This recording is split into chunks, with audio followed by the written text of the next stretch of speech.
Hey guys, J-Man here, back again to talk about some Legion of Superheroes. This is episode 3 in our ongoing Legion of Superheroes discussion slash, I guess, like retrospective. We're going to go through all of the appearances in order. So in this episode, we're going to be talking about Superboy number 86 and Adventure Comics number 282. And I got my Feral Lad shirt on today for the occasion. So we're excited to talk about this. Before we get into it, I'll just do a couple of quick updates. So Wednesday, Steven and I are going to be doing our weekly Women of World Wrestling talk. So that's going to be covering the draft. There was a draft in WWE recently. Night 2 is tonight. So Steve and I are going to talk about all the matches, and we're going to talk about all the draft picks and what that means for the brands, the two brands, plus NXT. Some girls from NXT got moved into Raw and SmackDown, so that's pretty interesting. So that'll be Wednesday at 7:30 p.m. Eastern. This Thursday, me, Steven, and Sean are all going to go see Guardians of the Galaxy Part 3 or Volume 3 with Owen from the Action Elite as well. So all of us are going. We're going to definitely do something. Maybe Saturday night I'll do something. I might be on the Action Elite talking about it. I'm not sure. So I'll set up a stream if that happens. I'm anticipating liking it because I liked 1 and 2. So I don't know. We'll see how it goes. I always give everything a fair shot. I don't think it's been nailed as much as some of these other MCU properties. Like I don't think so, but I don't know. I know Adam Warlock is in it, and Adam Warlock's one of my favorite characters.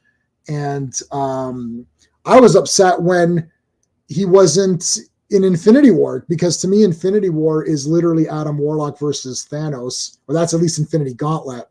And then Infinity War obviously is Magus, and then the next one is the Goddess, which we're never going to do her. But anyway, so we'll see. LT's already in the chat. Thank you. Long live the Legion. And Avon lives. I've got one more episode. I'm on the last episode of Blake 7, my second round through. So I'll be seeing that this week. Okay. So let's bring in, my first co-host. Everybody knows who this is. I'm going to give him the, the Army of Darkness intro. Well, hello, Mr. Fancy Pants. I love that. One of my favorite movies. Love that movie. Yep. It's in my top 10 of all time. So great. I've seen it so much. I love it so much. LT, what's up, buddy? Avon lives. Long live the Legion, my good friend. LT, we're still doing the Great Darkness Saga. That's on, and doesn't mean you and I won't do it eventually in the future when we get to it, but J-Man. But of course, but one of these nights, this year, I hope LT and I are gonna. We've been planning that for a couple of years. Awesome. Now, you guys got, and I'm cool because, next Monday we're doing Bob Haney. So same time as now. It's basically the same time as it is right now, but on your channel next Monday, right? Yes, absolutely. Have you, I don't know if you've read that. No, but I've been dying to.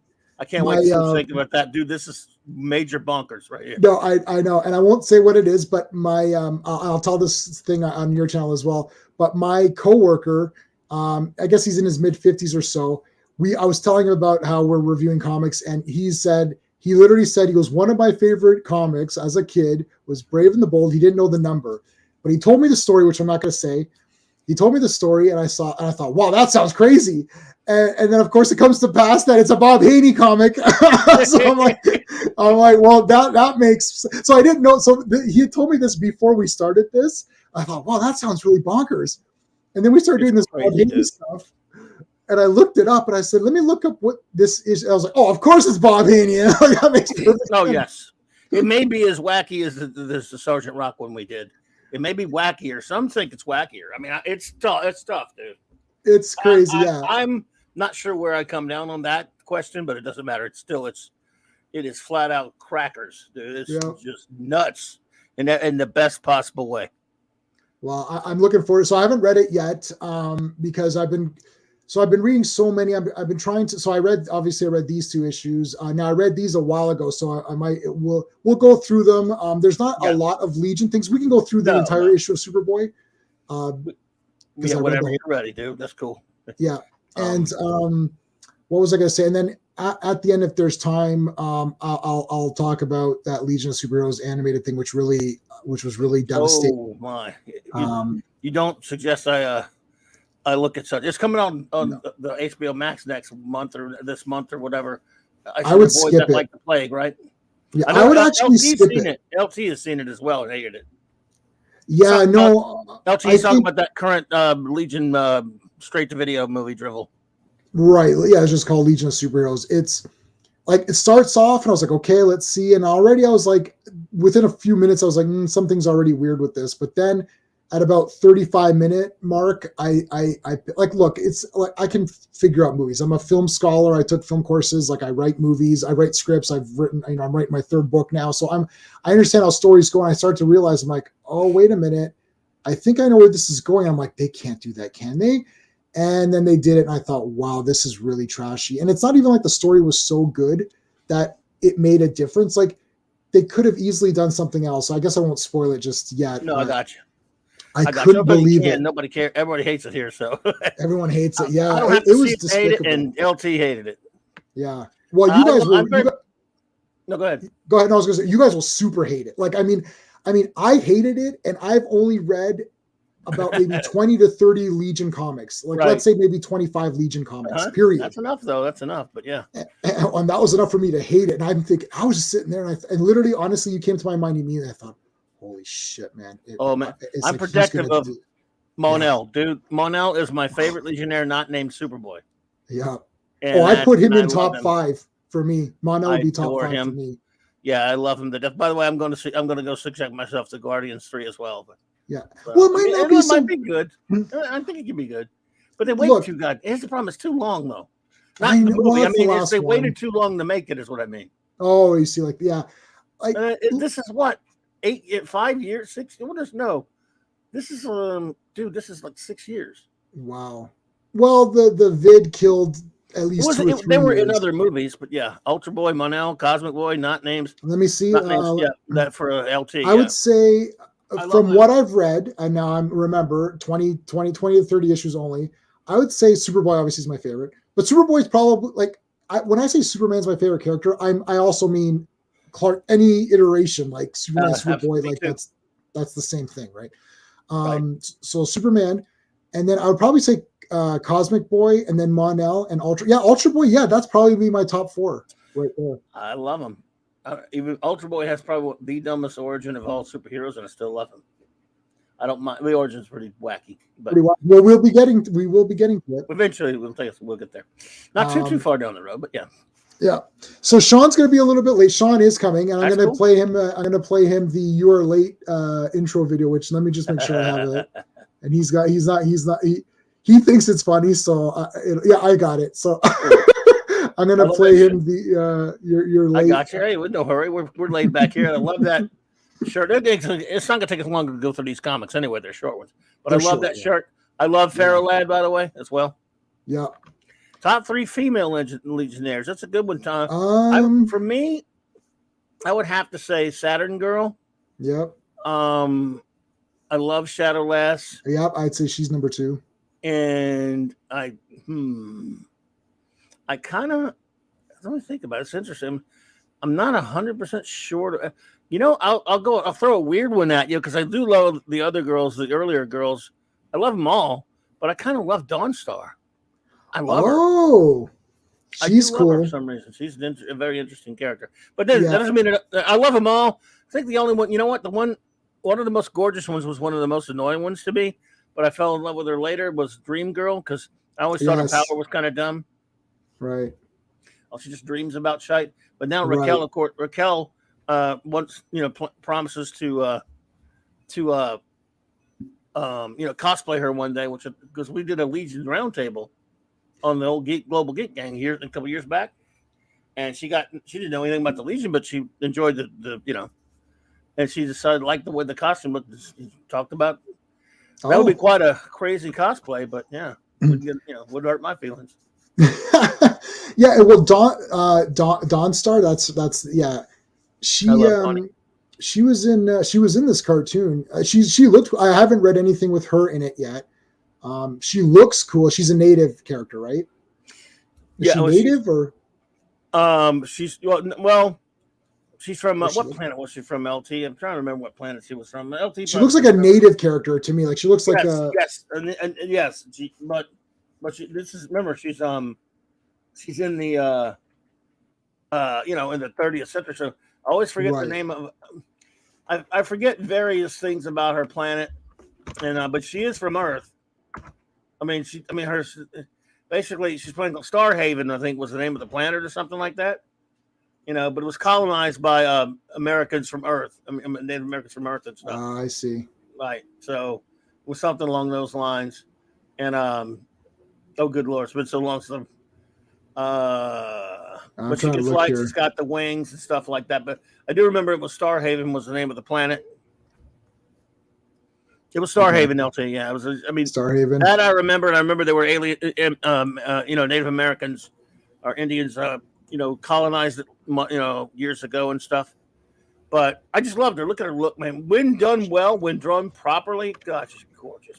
She looks awesome. Yeah, I typically like the native characters as well too. Like I like Spirit from G.I. Joe. I like T-Hawk from Street Fighter. I always think they look cool. Like I like Danny Moonstar from New Mutants. Well, she can also track anything, even through space, which is awesome about her character. Well, they I'm pretty sure they put it up in. Of course. I'm no shipper like the kids and stuff, but her relationship with Wildfire is one of the most tragic. And I don't need. Look, if you're going to read Legion, you're going to have to understand something. It's going to be a soap opera, right? And it's always because these are kids in their teens and late teens, so they've got all the drama. They're coupled up. They got all kind of different couples. All the dating and all that shit that goes on. So it is part of parcel. The soap opera comes with Legion, just like any group. Really, X-Men has it. They all have it, right? Right. And one of the most tragic love affairs in all of comics, and I mean in a good way, even where some dude, even as a dude, that I kind of enjoy it because it's well done, is the one between Wildfire and Dawnstar. Cool. I love after Mon-El, Wildfire's my favorite Legionnaire. Who not named Mon-El or Superboy. He looks.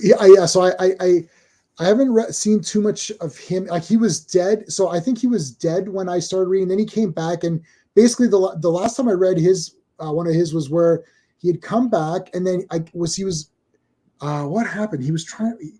Was he bad or something? I can't remember what happened. Pure energy. Yeah, like he had come back, but he was trying to save them.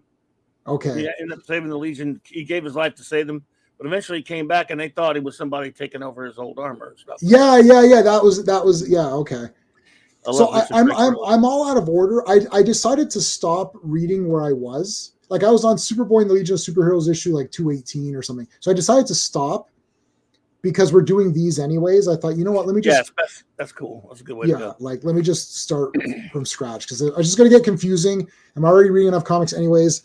I literally read comics all day. Like I just have an iPad. And I just have comics all day. Today, yeah. I guess it's telling that a guy who loves The Thing, one of the most tragic characters of all, myself, would be. I just like tragic characters for some reason. Maybe I relate. I don't know what it is. I don't know what it says about me, but Wildfire is sort of like The Thing in a sense of the Legion. But what about Blake 7? That's the we're on the last episode, which we've already seen. I love that episode. Blake. And so we'll watch that this Saturday. Will be the last. So we've already seen it once. This is our second go around. Man.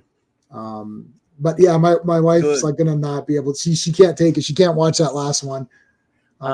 Did she watch it once though? She watched it once. She's toying. She's like, I might not want to watch it. I was like, let's just watch it. I love it. It's so horrible. I should hate it. I should hate it. But there's something about the brilliance of the way it's directed. And I go, awesome. You know what? I don't want it to end, but if something has to end, then end it or don't. Keep it going. But if you can't keep it going, just end it and just it's brutal. I'm backwards and forwards on that, but I wish the Legion had never ended. But well, They keep. I'll say one thing before we get to the comics is that I don't know if anybody knows this, but Keith Giffen has a podcast. There's only 3 episodes. It just started. Have you heard that or no? I didn't see it, but I heard he has one. He's talked about stuff. Of course, he used to piss me off all the time. Oh, really? Yeah. Well, he's the reason he continued the New Legion crap in 1990. Oh, okay. With Tom and Mary Beerbaum. Mm-hmm. And his art got so bad. He changed the costume. He took him from, in fact, the 5 years later crap. He gave them after the Magic Wars and all that stuff. He wanted to give them like more realistic science fiction clothing. They're not costumes. They're not superheroes. So it's called Legion of Superheroes. You're not dressed like superheroes. Why would you do that? Right. Oh, okay. That's why I was pissed off. And by the way, his art was so incomprehensible. I'm not making this up now. Right. Each issue, when the next issue would come out, there would be some kind of big like write up on the front, or either the front or the back. I forgot where they would put it. It would tell you everything that happened in the previous issue, because if you look at the art, you sure can't tell. Right. That's awful, because he changed his damn style so much. So anyway, what were you saying about? But what were you saying about the podcast? I'm sorry I interrupted you. No. I was just saying that there's a podcast. I just so I listened to the first 2 episodes, but so far it's been rubbish. It's just been him talking. What you been talking about? The first episode was like Animal Story. Like they're only like 27 minutes or something, and the guy hosting it, like they're only now on episode 3 starting to talk about Legion. So the reason, so I read I'm halfway through the back issue about the Legion. Oh, cool. Yeah. So they're like 80 pages. I'm on page like 50 or something. So I'm just getting through those. Nice. Right now it's like I guess there was an interview, which I just blanked on his name. Jesus Christ, I just blanked on his name. But there was an interview. No, it wasn't. Who was it? Paul Levitz? Yes, maybe. I'd have to look. I completely forgot. Anyway, but yeah, so it's like I'm on that, and then I was like, oh yeah, I was like, let me look these guys up, and then I saw he's got a podcast, so it's like that was weird. It is, Giffen also pissed me off because somehow he hated Karate Kid, and I love Karate Kid. He killed him twice. I mean, asshead. Why do they hate Karate Kid? He's cool. I have no idea, because he thought it was silly, I guess, that a guy with karate could be a member of the Legion. But hey, man, Karate Kid proved his worth. I mean, when they were all laughing about a guy with no power, how could he possibly join? And they were scoffing at him. He threw Superboy.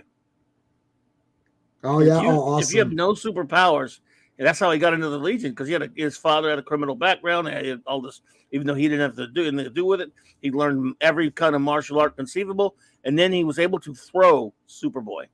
Nice. I love karate. I love Val Armour. Yeah, Karate Kid's cool. I mean, I like where they're absorbing. I think it was Projectra who got hit by that weird virus or something, and she was taking like all this pain. Yes. And it was like 6 hours of pain. And each hero had to take on some of it to relieve her. Yeah, that was awesome. I got 2 copies of that issue just because I happened to buy I had a beater copy, and then I got a better one. Well, I love Pharaoh Lad. That shirt you got's awesome, by the way. Yeah, but he's another great character, man. Yeah, this is from the Bearded shirts. Yeah. Oh yeah. Always ordering from my buddies at the Bearded. They were. They got a thing for the Justice Society now. You notice that? I saw that, and I love the Justice Society. I was thinking of getting some of those too, but it's expensive for Canada. Expensive, man. Yeah. Because the thing's killer. Like, I mean, it's really killer. I think I bought 2 shirts, and then I ended up paying like $90 or something. Holy Jesus, what? Yeah. Oh my God, 2 shirts. Holy crap, dude, that's horrible, man. Yeah, for the conversion and and I was like, oh my God. My God, dude, that's awful. I know, but they are really nice. So. Yes. Oh look, they got cool stuff. Yeah, they're not cheaply made or whatever. Here we go. Yep. All right. Boy, number 86. Number 86. So I started reading Superboy from number 1. I'm on issue 4 right now. And then obviously I'm skipping to read these. But so this is basically, it's an anthology book, but it's all Superboy stories. At least the first 3 or 4, I'm on issue 4 now. They're all Superboy stories. So that's kind of neat. You're getting like multiple Superboy stories as opposed to getting random guys. Yes. You get So that's three cool. Superboy stories in this one for 10 cents. Yeah, that's awesome. I'm gonna have. It's gonna be a little hard for me to go through this because I need to see if Sean comes in. So I'm gonna. Okay. I'll keep it large like this, but it might be a little hard for me. Need me to do what you need me to do. I think I might be okay, but we'll just kind of. I'm looking at it on my end also, so I can look at. Oh, you can look. Oh, okay, awesome. End. Hey, Steve. Steve. Hey, all right. Steve, so, do you want to talk about this one? Do you want to talk about them all, or let's start out? Let's start out a little bit with some introductory stuff. Of course, we are still smack dab in the Mort Weisinger era. Mm-hmm. You have a cover by Kurt Swan and Dan Kay. But this story that we're looking at, of course, is the very last story in the book called "The Army of Living Kryptonite Men" by Jerry Siegel. That's correct. The Superman creator and Superboy creator himself, Jerry Siegel. Penciled by and inked by Mr. George Papp, who was a well-known, much-used artist of the time. And so it's a shorter story. That's another thing. Like we could sometimes do more stories if we want. Some of these are so short. Yeah. But so there you go. There's your basic info rundown on that. Okay, cool. So I'll go through these real quick. Just because okay, so this one has nothing to do with the Legion, but it's just like super coward. It's kooky, but I love it. There's Superboy robots. We should always point out every week when we're here that when I say we're in the Mort Weisinger era, this is just, and it's most of DC as well, not just him, but Mort Weisinger comic. You're reading one of his. If every single bit of your story is linked to shock value, right. Almost with it, not just your title. Like that's an inflammatory title, right? Super coward. And in the story, characters always have to be having ridiculous things happen to them and people acting way out of what you would think would be character for them. Right. It's got to be cheap. It's got to be, hey, let's just shock our kids that are reading these comics. That was by Jerry Siegel as well. Jerry Siegel wrote that one as well. He wrote that one in addition to our Legion other story. But Al Plastino did the art on the Super Coward. I don't know. I like crediting. I'm very. Yes, please do, because I don't know any of these. Crediting. But yes, it's Jerry Siegel, and that's all coming from Weisinger. It's just that was his stick, man. It's got to be a shocker. Oh my God, Super Coward! Like, oh, okay, you super coward, you. We all know Superboy's not a coward. Yeah. So you're a kid, you're 8 years old, and you go, "Oh my God, Superboy's a coward! No way! No way!" So we see like him doing some heroics and stuff, and we're introduced to there's these robots, right? So he's got Superboy robots. That anyway, so something happens, and here we go. Hold on, let's bring our co-host. I'm gonna have you're late video here. But guess who shows up for no reason at all to get his grandstanding and hot dogging in? You, man. I love that one. Hey, Sean, what's up, buddy? Hey, Sean.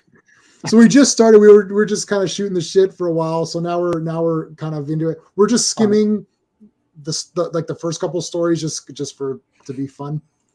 So Superboy. Also, the one with the Kryptonite guys is like he just mentions them in a picture, right? So yeah, there's an appearance of one of them too, but yeah. I wouldn't call it the greatest appearance of all time or anything like that. It's not much of a Legion. Yeah. But we gotta be. We're doing this mathematical way where it's like if the Legion is in some way, we're chronographers here. Chronographers, yes. We're the Legion of super chronographers. Oh my God, that is hilarious. So everyone's like, what's going on? So this is the way as typical. Now I've read a few Superboy comics. Most Superboy comics have this typical formula: shock value, as Clobby said. Shock. Yep. So some sort of shock value. Superboy does things. Then there's a montage. It's like a montage of things happening that have to do with the shock value. So it's like Superboy is a coward. So here's examples of him being cowardly. They're all the same. It's all the same. And everybody who thought Superboy was the goddamn greatest person of all time now all think he's trash, right? Everyone's always mad at Superboy. Yeah, he's always, he's always treated like crap by everybody who's saved a million times. Right, and then they're gonna give him a trophy, and then they're like, "Well, we shouldn't give him a trophy because he's a loser," and all this stuff. All this stuff happens. And then it's disgraced. Disgraced. Go back to that one a little bit. What was it? Go back to that. I like what the guys are telling him there. Sob Superboy. But under the circumstances, we can't give you a bravery trophy. I have only 2 words for you. Get out!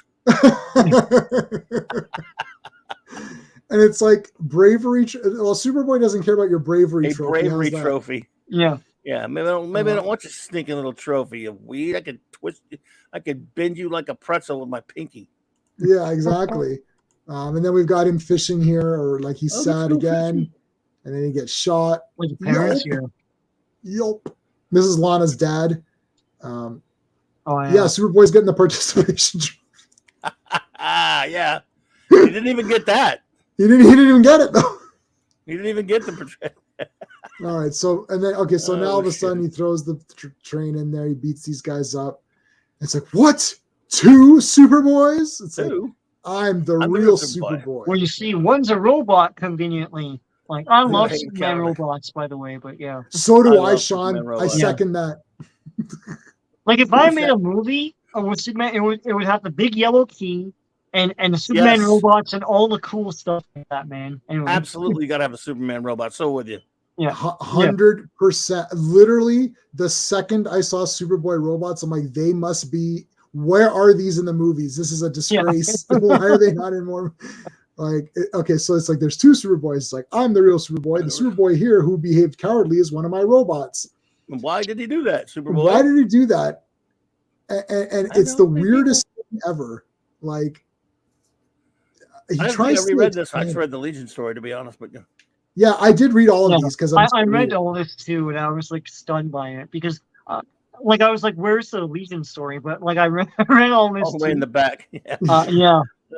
So it's funny because he mentions a button, and I'm wondering if it's like a bravery button or something. Just make it the regular setting of this thing or whatever. It's so weird. Like everything I've been reading Superboy's, like Superboy's going to be my main collection pretty much. I've discovered because it's like because I will get it all. I will get it all. And it's so awesome because it's like I love the formula of it.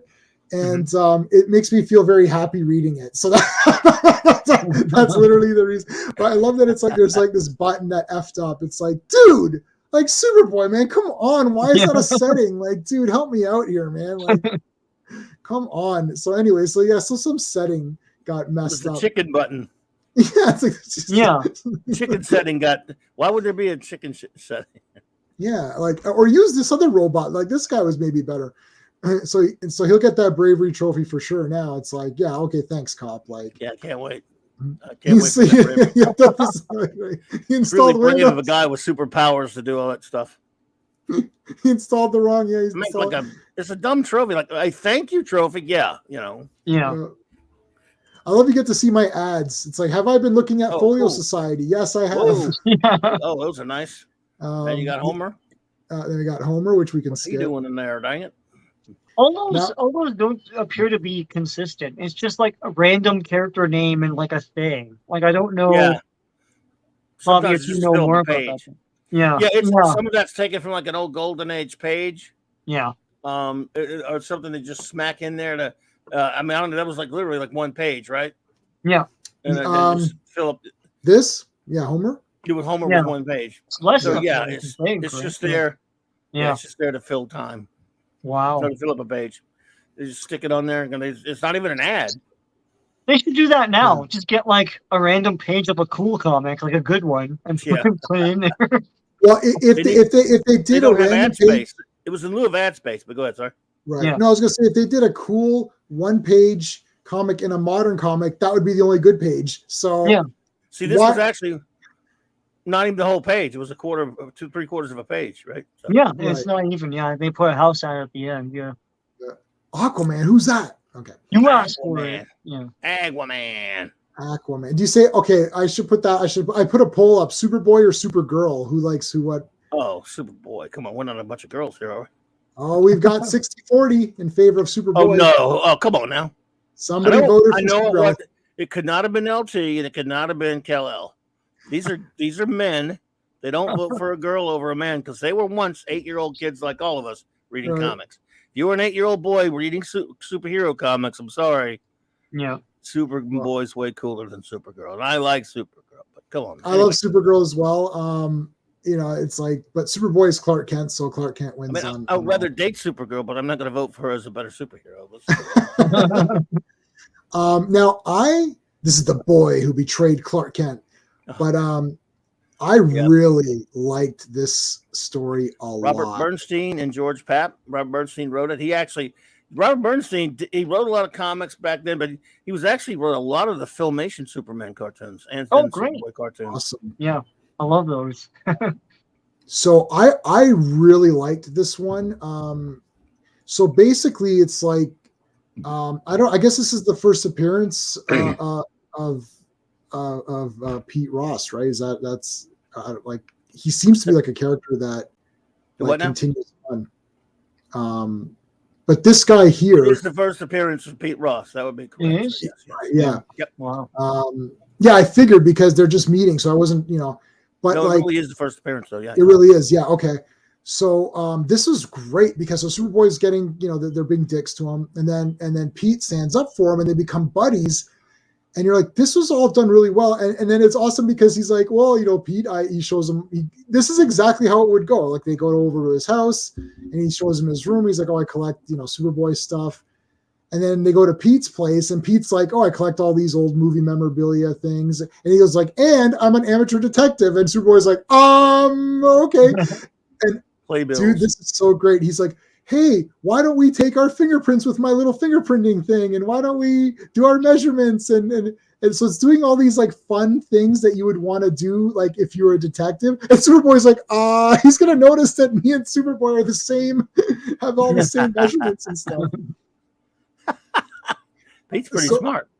Yeah. Now, obviously Pete is not intentionally doing that, but Superboy's like, well, I don't know what's going on. So he starts to think that maybe this is some sort of like ruse or something where maybe he's trying to figure out who Superboy really is or whatever. Of course, it doesn't, come to be that. But and Superboy saves him a few times as well as usual.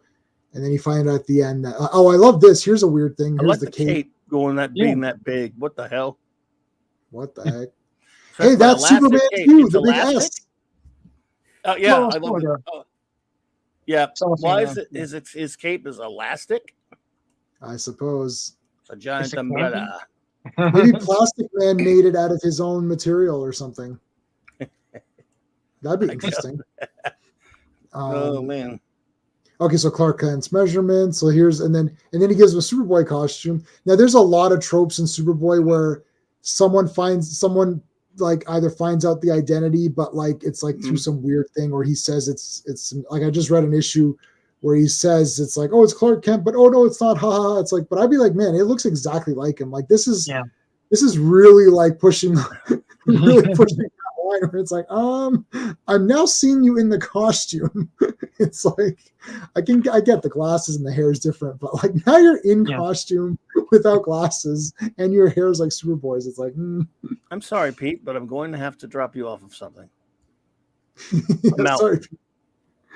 Remember the episode of do you guys remember the episode of the George Reeves Superman series where these two crooks broke into Clark Kent's the apartment? And he found his costume, and he flew him up to like up to this gigantic mountain peak where we had a lodge and stuff, and said he was going to just exile them there. And he said, "Yeah, you got to stay here." Yeah, so you're prisoned here. I'm going to go get you some stuff. You're going to be here for. I mean, like he's judge, jury, and executioner. And they try to climb down from the thing, and they fall down and they fall again. What? Oh my god! I gotta read what to do, right? They're like, and he doesn't save them because he doesn't know they're climbing down, and they both die. No, he's out going to get them some supplies, and he's like, down. That was messed up. So that's a fail. He sentenced them to life exiled on a mountain with snow, like in a cabin. Like, since when are you the dictator of the world, dude? I mean. Well, it's supposed to be Superman. Find a way to erase their memories or something. Wasn't it the guy who sang Camp Granada? Or was that a different actor? Was it Camp Granada? I don't know. That's interesting. I think I think I would have said, look, I'm flying you guys up to the atmosphere really hot. If you tell anybody who I am, my secret will explodes, but I'm going to fly you up here again. then I'm going to let go. Yeah. Right. So you choose. He's lying. He could bluff him. Right. And if he doesn't have any secret way to take their memories away, which later, of course, Superman would have. But I'm just saying that was a cruder time, right? So I go, look, I can't force anybody. I'm like, I tell you what, I'm going to let you guys go. I'm going to call it even. I'm not going to put you, press charges. You break it in. You tell anybody who I am, though, I'm dropping you from way up. And there's nothing you can do about it. Do you think anyone could do anything to me about it? They're criminals. Scare them. Right. Well, he could have kissed them like Lois in part 2. He could have kissed them. He didn't have that power. This was Earth Reeves, not Earth Reeve. My least favorite trope, and I don't know, Clobberin and J-Man, if you're okay with this, I never liked the whole, like, he can double as both at the same time by, like, rapidly going back and forth in the same room. It happens all the time. It's like he's Clark and Superman, and he does it so fast that, like, they're both in the same room. People are fooled. It's so weird. Yeah. Harry Bates used to pull that crap all the time. Harry Bates loved that. Yeah. Oh, that was that's so a late 70s, early 80s thing. Yeah. Yes, that's what I used to say. Remember the time like he was playing baseball as Clark Kent? I remember there's a splash page of a Superman comic where Clark Kent's clothes on a baseball field are empty, but the clothes are still standing there, and you see Superman flying toward it. And he used the term that I used to use to aggravate people. I'll say they called it invisible super speed. Right. Yeah. In other words, it just means it's too fast for anybody to see. But I used to aggravate believe it or not, someone actually was dumb enough to marry me once way back in the 80s and 90s. And I had my then wife, whenever she would say something to go do this, I just did it. An invisible super speed. You just don't know it yet. I would make up the most ridiculous shite to piss her off. Anyway, that's another story. Jack Trevor did it in an episode of Three's Company. Wow. He had invisible super speed? Playing both. Hey, could Jobber. never reach Joe. Jobber's here. That's Joe. That's what I said. Use the Amisha kiss. What the heck? Help us out here. Yeah. Again, this was Earth 2. You know, that's the way I view it. I view the Adventures of Superman with George Reeves as Earth 2, and of course, Christopher Reeve is Earth 1 of movie cinema. All right. So, anyways, here he is putting on the whole costume. Pete Ross is being a biatch in this thing. He's being worse than Lois. No, I like Pete Ross. He's like trying to help out, and he's like, I want Superboy. To prove who you are. He wants Clark to play Superboy in a play. That's what's going on. Yeah. So that's the twist here. It's like, it was just this, and the fingerprints were just to give as a framed picture or something. You're like, okay. So it's like that entire thing was just. It was so silly. It's like that entire thing was just deflated. You're like, okay, he's just a nice guy. Like, all right. Yeah, he let me off the hook. little Orville. Little Orville. We need space. We can add space. Yeah. Yep. But that's not an. It's right above an ad again. Yeah. Right. That's cool. And how about Stamp Bazaar? We could order stamps from this riveting ad there. I always thought those are scams or something. That and the coins, rare coins. Yeah. Are you saying they weren't on the level with all their sea monkeys and all their other ads now? Like go out of their way to convince you about this. It's like, these kinds of pennies are rare. Like, gosh. I gotta get these. Oh shit! Act now. All right, damn. Here we go. The main feature. The Army of Living Kryptonite Men. God. I want to say something that we'll have to elaborate more on with our next story, but I want to say something about this. This was, of course, Jerry Siegel. Again, on this story. And with George Papp doing the art again. But what I love about it, and again, when he said, no matter how silly this is, this story, unlike other stories in some of these other books, is about a villain trying to kill Superboy. Very pure. Mm-hmm. That's the way.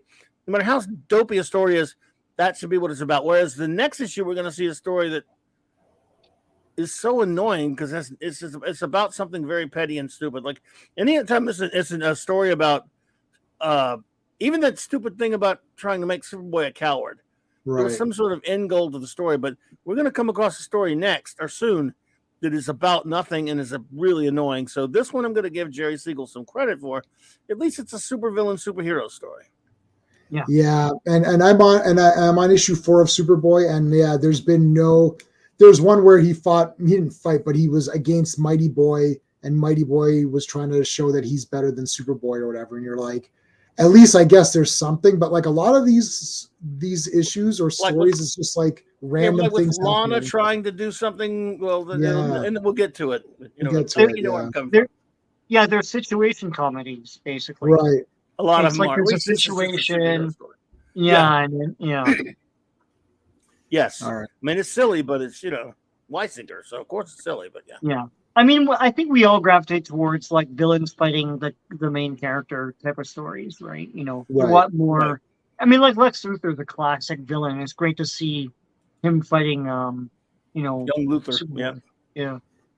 And then here we got what the audience is thinking. What an odd coincidence that Lana Lang and Lex Luthor, who play such important roles in your life, both have the same initials as LL. That might be foreshadowing as to why this is in a Legion stream. Also, why is Superboy keeping strands of Lex Luthor's hair? Isn't that creepy? Like, it's like, and just displaying them like right next to Lana's Valentine thingy. Yeah. What in the hell? Thanks, Sean. I didn't really think about that. Now you really creeped me It's out. like human hair. It's like, well, what are you doing? I gotta admit, I never even thought about it till you said that. Holy shite, that's ridiculous. Here's a bag of Luthor's teeth. Like, This is the Superman 4 where they had the strand, right? So it's yeah, like, strands lifting up the thing. Yeah, but it's Luthor's hair. Yeah. Why? Holy shit! Because before he became bald. Yeah, but why do you? Man, that's the best point I've ever heard, Sean. I can't believe I never even thought about it. Holy mother of God! Why do you have that? The first thing I thought, because I was like, well, someone had to draw the hair there, and I'm like, why does he have hair? Yeah. What does he need it for? Yeah. Hey, let's see here. I wonder if Luthor hates your guts. I'm like, you're making fun of you blew the dude's hair out. Like, yeah. Remember Dad doing that blew Luthor's hair out, the little bald little prick? Wow.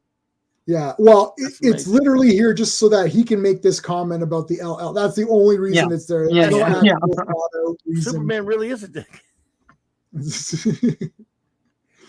He ties a mean bow tie, I'll tell you that. He does. Bow ties are cool. They are. I like so here's figurines. I want those figurines. I have some just like that, actually. The PVC. Oh, really? That's cool. Yeah, this is neat. Yeah, I have the BBC. They're similar. I have the Silver Age ones. It's there was a PvP set or whatever with of Silver Age Legion. Yeah, they're close to like that. On Cosmic Boy doesn't have a dark shirt, but still.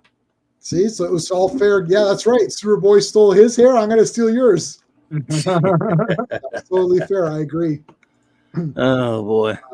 All right, so so he's showing him. Oh, remarkable. So is Lightning Lad as well. Oh my goodness. I used to be Lightning Boy. At least that was my pappy. Sorry, go ahead. Yeah, they never do. They ever go back to that or no? Don't think so. Really? Yeah. No, I mean they may have an issue, but I haven't thought of yet, or I haven't seen in a while or something. But I don't think they do much. I think they kind of just gloss over, but you never know. All right, so Lex Luthor has this mind helmet now that increases his brain power, and okay, fine. So he turns on the machine, and gasp! I love gasp, and I love it. Gasp, like choke, gasp, choke, all that. So now he can control. Like I guess it gives him telekinetic powers, basically. Yep. It's like okay. Meanwhile, Superboy is patrolling Smallville. Luthor. I'm sorry, look, he says that Luthor. Yeah, I, Luthor, have given life to an inanimate stone. Eureka! I can use this astonishing power of mine to destroy Superboy. Sorry. Yeah. Just like Nuclear Man keeps saying, "Destroy Superman." Destroy Superman. I'm Gene Hackman's voice because Mark Pillow was so terrible. I guess probably isn't that. Poor guy. Like one line. Poor guy. One line. They got a Gene Hackman dub him. Yeah, really. If your name was Mark Pillow, you probably wouldn't like life either. Even if you were a muscle bound it's a muscle bound stud boy, but change your name. Good God, Pillow. Come on, man. Maybe name yourself Mark Muscle. It's memorable. I mean, I remember Mark Pillow too. So Change your name to Blanket or something. yeah. Jesus. All right. So Superboy. So that evening, Superboy patrols Smallville. All's well below. Now let's look upward to outer space with telescopic vision. See if everything is all right up there. Wow! Gasp! Oh my God! Gasp! I can make a fist with rocks. Yes. It's clobbering time. Mark Mattress. Mark When the day could not be reached for further comment. Oh, good Lord. Probably like, you realize that guys like our age now are probably sitting around saying, you know, not looking like that anymore. Going, yeah, very funny move. Yeah. I'll give you I was in a a Superman movie. Yeah, I was in a Superman movie. All right, so basically, this is pretty cool, though. I like, you know, joking aside, this is pretty epic. Great. Yeah. So I love Great Scott. That's great. Too. Yes. Great Scott. Great Scott. Great Caesar's ghost. No, Scott. Yep. I always think Great Krypton was always my favorite, but Great Ral is also like Great Ral, Great Suns. Yeah, Great Ral's a little religious for Superman, but yeah, Great Galaxies. Yeah. Great Jumping Jehoshaphat's. I don't like Great Shades of Elvis too much though. I know that's from Lewis and Clark. But yeah, that's the Lewis and Clark one. I love it. Oh yeah, I didn't like that either. They're trying to change it, right? Everyone knew Great Caesar's Ghost. That was weird. Lane Smith was a redneck, so yes. But they had the that episode of George Reeves where he says Great Caesar's Ghost and like Great Caesar's Ghost. It's really about Great Caesar's Ghost. Yeah. It's like yes. Don't call me Chief. Don't call me. And this weekend I just watched Fall of the Roman Empire again, which is a great movie. But anyway, yeah, Caesar. And I kept wondering, I'm like, why didn't Alec Guinness use the Force in the beginning? Then he went up to, that was a different character. Okay, never mind. Oh, that's true. He tried. He tried. He couldn't. Yeah, Caesar didn't have the Force. He doesn't use it in the Bells movies either. So anyway. All right, so this is really neat. So he's got this big fist here. That's cool. And I actually like the way this is drawn here. It's like I'm making the fist. Yes, hey, Brian. that's awesome. Hey, Brian. George Pat was pretty good. Hey, Brian. Brian. So this is really neat. This is really cool. I love this like Superboy like statue here, which is just cool too. Like, it's like, all right. It was I who lured Superboy to those asteroids, which I detected with my super telescope. Now to concentrate hard on my second step in my incredible scheme to destroy Superboy. And I've got the same expression as I did here. Yes, he's a happy Luthor. Luthor was happy as a kid, even though he's lost his hair. He's just all nutty and happy. Yeah, he's fine. Easy okay, so now I can't remember. Did he know these were kryptonite or no? Yeah, intelligent kryptonite. Yes. Yeah, they say, yeah. He figured, he scanned it or whatever. Green kryptonite formed by atomic fission. When Krypton, the planet of Superboy's origin, exploded, is one substance that can kill the Boy of Steel. However, its radiations cannot pass through lead. How convenient. Yeah. When Bud Collyer needed to take some time off, kryptonite was invented. That's right. That's right. That's the real origin. That's the real origin. That's right. The radio show, absolutely. Yeah. Bud Collyer, so man. This is neat. Like, so he's basically doing Puppet Master here, where like he's got, he's like created these little guys here to form. This is actually a pretty cool like villain too, because like Superboy's screwed. Like you know what I mean? Like, this is like pretty awesome. Like if you're reading this at the target audience or target age or whatever, you're like, holy shit, this is like pretty badass. Absolutely. It's not some kind of silly, contrived, like idiotic story in Smallville where people are doing dumb stuff to Superboy. Yeah. Right. Nobody likes him. Like, yeah. Right. This is a villain equal to, his toughest villain doing something and almost killing him. And it works on a very pure level. Like, this is a freaking Superboy story that you should do more like that. Just there's menace to Superboy, not some stupid thing where you're deriving everything from asinine shock value. Like, Superboy's a coward, that kind of dopey crap. Right. Yeah. It'd be awesome to see this in like a live action if they did it, like a big kryptonite rock monster. That'd be pretty cool. Did they do a Superboy cartoon? On the Superboy cartoon, the filmation one, Yep. It was sort of similar to this one. I can't. I'm vague. I used to love that. A lot I wish they of put those episodes. out. I don't have them anymore. I mean, I don't have. I've seen them. It's been a while since I watched those. Yeah, I'll have to rewatch those. But Where do was you my have? Where do first- you guys have those? I have not seen those It's released not anywhere. out on DVD, no, but I've seen. Oh, some sorry, boots. the Filmation Supermans, right? Yeah, No, but I'm talking about- in this Filmation case, Superboy. They did both. They did Superboy and Superman. But I thought it was part of that pack. Like they Well, did Superboy cartoons along with Superman in Yeah. that same Superman show. No, well, it was a different show. Oh yeah. Oh, then maybe it was Superman. The first one, there was the Superman Aquaman hour. Yeah. Yeah. But they each had their own thingy, but Aquaman was completely different show. But then But all I know is there was a Superman. It was a Superman, Aquaman, Superboy, and of course Batman. Yeah, I You don't might have think. the I mean, and I don't know how many Superboys there were, but there were a good bit. They make Superboy shorts in these. In the Yeah. Filmation ones. So I've Yeah, got some of those those. So I Sean. thought that was the Superboy cartoon, but Probably. I don't know. I'd have to investigate that now that you're making it. Yeah. Voiced by Bob Hastings, who later does Commissioner Gordon on the animated series. Oh wow. So I know that was my first encounter with Superboy. It was that Me short too. where he blows the smoke back into the lab and Right. Luther Right. sticks his head out and he's like, oh, like that, Yep. So, So let me see those sets, Sean. Are those you think it's on those? I don't think they've done a Superboy set. Am I wrong? Maybe there's some bootlegs. no, but I thought the You got a Superboy bootleg cartoons right were there. in this show.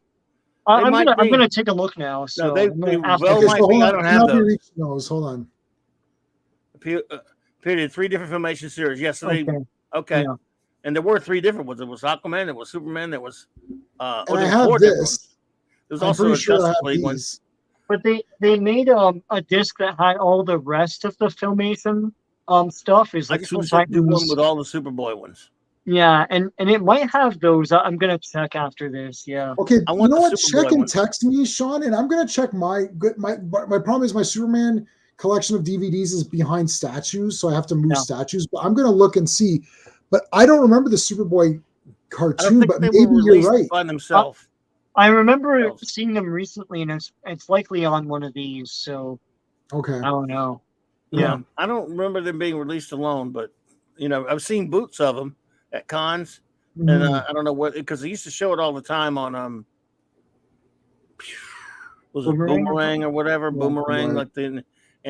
I've gone to cons plenty of times where I saw like a bootleg of the Superman one of those there were 34 6-minute segments. Thank you could not be reached for comment. Terrific. Maybe they are. Maybe it is on that then. Might be. I have no idea. All I know is I would like to see just a normal set with just the Superboy ones. Even though obviously I love the Superman ones as well. Well, I'm okay if they're on the Superman set, then that's fine. But I would take that. Yeah, anyway, I can get them. I just want them all. Yeah. Yeah. Still nice to unreleased have on DVD, he says. Still still unreleased. That's what I thought. unreleased. Okay, so Oh, yeah. unreleased. Yeah. So yeah, I know. I'm on top of all those cartoon releases. But okay. So Luthor's like smashing. So this is basically like whatever he does, these creatures do. And this is okay. This is where it This gets is dumb brutal, right here. man. Look at this. This is crazy. Oh, it's brutal. Kicking the shit Yeah, out power of him. grabbing them, yeah. I wouldn't And have added this silly scene right here, though. Why the And hell? I'm going was to this- clip this, and I'm out going of to post nowhere. this. Yeah. What? I'm going to post that on What? Twitter because it's crazy. Oh, Like that when he's getting beat up? Yeah. Yeah, this is crazy. Oh, yeah. Like they're kicking the shit out of him, man. Like, He I know it breathes used- in. Could not be. I know that used to be rights issues with Superboy, but those have been cleared up. So I don't know why they won't do it now. Is it maybe like a they- Salkind thing or something? Or No, but I think it was just for a while, not anymore because Superboy can be. I mean, I think they pretty much all it would take was you pay the sequels a certain thing, and they could do it again. yeah. Those Huh. got cleared up around 2011 or whatever it was. And Yeah, they're able to make the comics and stuff, and call them Superboy for a bit. Could be something still going on. I don't know. But anyway, it'd be cool to see him. See, I thought this part of the story was a little silly. Why we have to bring Lana into it, doing dumb Lana stuff? It's not like, what is her reason there? Just all of a sudden, she's climbing into Luther's lab for no reason. There's no reason for her to be there. It's like, huh? Just had to stick Lana in there for some reason. I like my redheaded Lana and all, but Yeah, I this feel is like so weird. I feel like doing this lever. Like, why? Well, Why? what's happening? Yeah. The lever. Yeah, this is the most random act ever. It's like, Weird. what is Lex Luthor doing? Why don't I sneak in? Oh, look, a lever. Why don't I pull it? Then Lex Luthor's like, oh no, I created that lever You just would in be case. saving It's like, Superboy. Yeah. I don't like, okay. I Like, don't get it. You could have. That's 4 panels that never had need that happen, or more than 4 panels. More than 4 panels. yeah. And it's like, oh, I built this D lever, okay, as a precautionary measure, just in case I ever have to destroy this invention to prevent the law from using it as incriminating evidence against me. It's like, All you needed right there was that stupid panel. It was exposition. It's silly exposition, but at least right. that's all you needed to know. Because what? Because she's there, and then she doesn't even pull the damn lever. Yes, it's like, should I or shouldn't I? Like, I don't. This is so random, man. And then the She's pulling his the D. Yeah. the circuit goes. Yeah. Ooh, I just almost. Oh no! Here, I'll And give you a fuse blows out. I'll give you Beep. It's a good thing a fuse blows out on this thing. Okay, so she's deciding what to do, but ironically, as fate would have it, a fuse blows at that moment, and yipes! I think they were doing that so they could have 2 more LLs. The whole LL deal, I guess, is I probably at guess. this point. If there's any kind of point to it from the writer perspective, I guess that's what it is. The LLs. Like, the thing is, if it's just gonna be a fuse anyways, then you don't need any of this. Like, this entire section can go. Right. But also, LL. was there pressure to have Lana Lang in every story or something? Yeah, probably. I don't. If it was just from Weisinger, he didn't have to do it. But I guess like he felt like they had to. Yeah. I just have I don't understand why they did it. Phooey. Anyway, at least we get to see Crypto. That's more important to me because I love Crypto. Yeah. And I love when Crypto thinks. Yes. As a kid, I'm like, I never was too clever. I'm like, he can think. Why can't he talk? Well, he's a dog. Yeah, but he can think. So I guess it just he doesn't have vocal cords or like the human, or he can't even. I don't even think he speaks to Superboy telepathically or anything like that. He's just like, I'm a dog. I'm smarter than real dogs who can't think. Yeah. I don't eat dog food. I read in in the back issue about Superboy where they're trying to have Crypto have an identity where like they put spots on him, and then they're like, well, how are the spots going to be the same every time if he just sprinkles? It's like, how could he get the same spots in the same location? And they're like, yeah, whatever. And then they just abandoned it later. Like, it's just a dog, man. It's just a dog. Yeah. Put glasses on him or something. Like, I don't know. Yeah. See, could not be worse. Says, can he write? Yeah, better than any modern Marvel or DC writer. Yes. That's not saying much. All right. Okay. So in the meantime, so there's the fuse goes out, Fooey, and then so here's Crypto. I'm vulnerable too. So again, while going through outer space is not as big as you think because a lot of people can come across this. Swamping through the outer space. Yeah. Yeah. Now, was this K kryptonite? I wanted to ask you guys, like, is this just some say kryptonite or is it? I don't know because I think he was just saying. I'm pretty sure they said K kryptonite earlier. But I thought there were other letters too, like an S. No, they said it just says kryptonite. Well, maybe they did, but not in the panel that you just showed. Luthor thinking the word kryptonite. So I don't know if he was like stuttering. Kryptonite giant. Yeah. All right. It's like, I know. I'll super puff my master. Yes. Okay. Yeah. All right. Off into space. Sure. Safety. Meanwhile, Luthor, like, why is there a big one all of a sudden? Like, he made a big, huge. So he's like, I'm going to compile. He basically did a combiner transformer. Devastator, the most powerful. Yeah. The kryptonite fragments form Devastator, the most powerful of the kryptonite. We should rule. Or Voltron, like, I'll form the head. And, And all, Yeah, this is There more you like go. Die Rugger. He's like several pieces. He's not just like Yes. It's Yeah. like Die Rugger's 15 or whatever, right? Jesus Christ, 15. Well, you gotta sell 15 toys, man. Listen, if you I would be love Die good, Rugger. yeah, So yeah. anyway, all right. This is pretty epic too. It's like, okay, you thought you were cool, right? It's like, fine, I'll form a big guy and get him. It's got me moan. Mode. And then like, okay, what's going on here? Living Pronounce the intelligent sentence of kryptonite. doom. Is living kryptonite, intelligent kryptonite. For some reason. Yeah, I don't know why. It evolved. I guess. And then And rocks, minerals. Maybe they hoarder. I mean, I like the hoarder or something. Maybe the radiation turned them into living beings. They don't really make it clear. I mean, it's a nice attempt, but yeah, and I they're don't both know. they're both green. Goodbye, goodbye, beloved master. Choke. I saw. Choke. It's the end. Choke. And choke. Goodbye, faithful crypto. It's like goodbye, master. That actually got me. Like Crypto's choke. Really? Oh no, you were I'm not he trying thought to be his funny, choke. man. Yeah, yeah, The choke Yeah. was a thought, though, too. One like he was. yeah. he thought the joke. He's got a lump in his throat, right? So yeah. Superboy and Crypto. I'm a murderer now. Completely buried under those chunks of kryptonite. They'll both be dead within hours. I'll turn off the super telescope and celebrate. I don't have to actually watch them die. Right.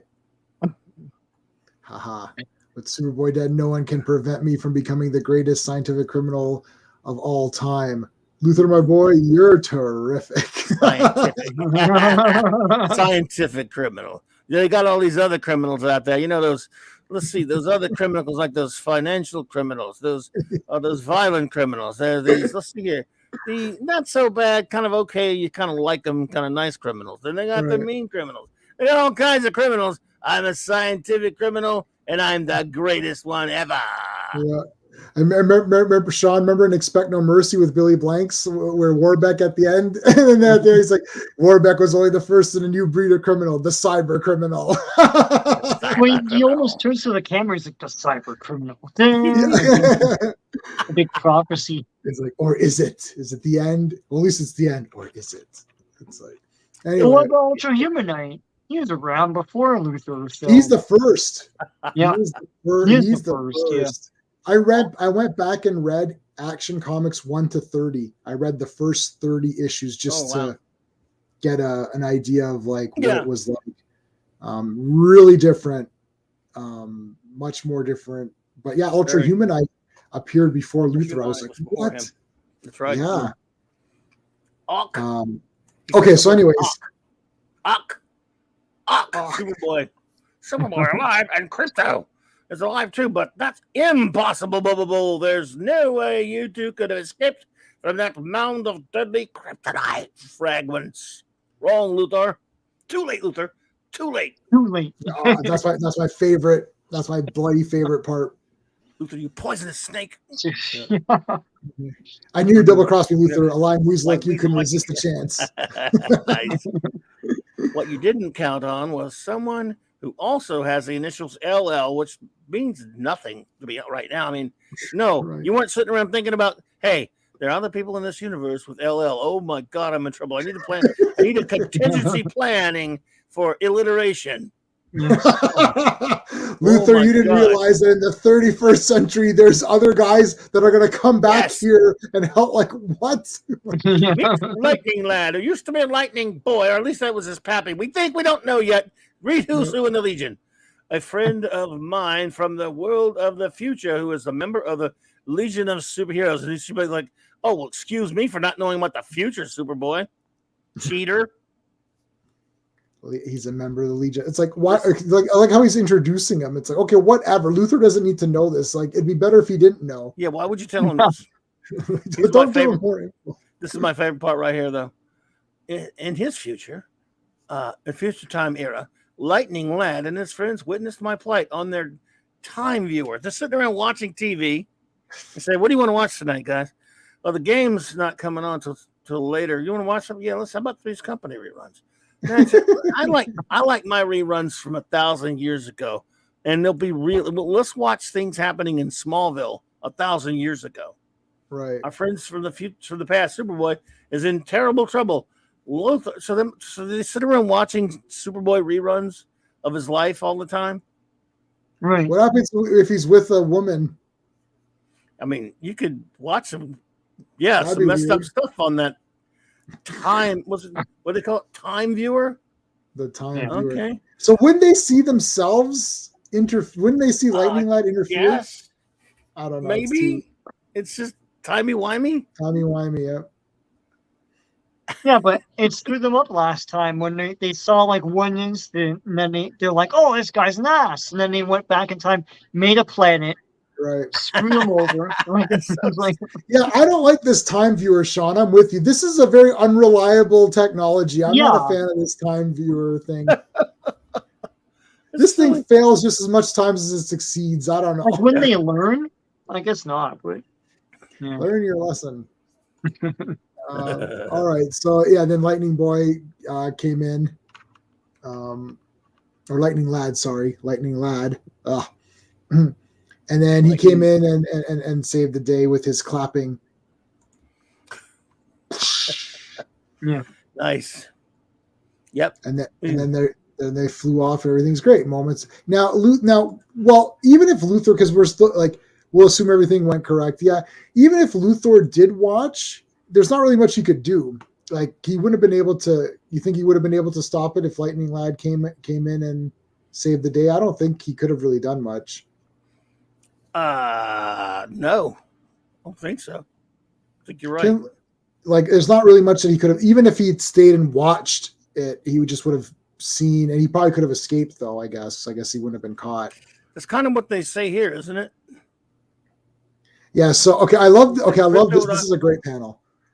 It's like, you built your machine for evil purposes, Luthor. I'm destroying it. Groan. The machine's parts were made of such rare materials, I'll never be able to rebuild it again. Blast you.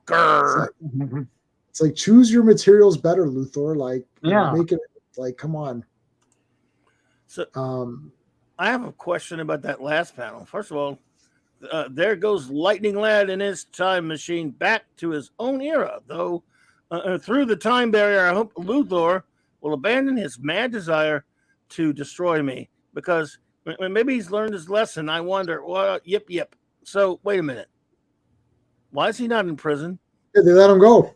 Yeah. Meanwhile, if a legion of superheroes will exist centuries from now, then a legion of supervillains probably exist in the future. Too someday I'll contact them and get them to help me destroy Superboy. Don't miss the terrific story of the Legion of Supervillains coming soon. So they're planning ahead. Why again is he not in jail? Maybe because Superboy can't prove, because it's like he tried to kill Superboy on another planet. There really wasn't much he could do. Like it's going to be Superboy's word against his. I think he probably still should have went to the proper authorities. His kid is like, I don't know. Still trying There's to no commit legal murder. precedent for like rock hand and rock people. I guess. Death, right? Like it. They would have used the Chewbacca defense and got off. He should be in reform school. Back then, they would have been in reform school. They do take him. There's an issue I read where they take him. I forgot what Superboy issue it is, but they do take him. Oh, yeah. We got to do something with him. He's dangerous. Luthor's dangerous. But oh, well, there you go. Yeah. So what?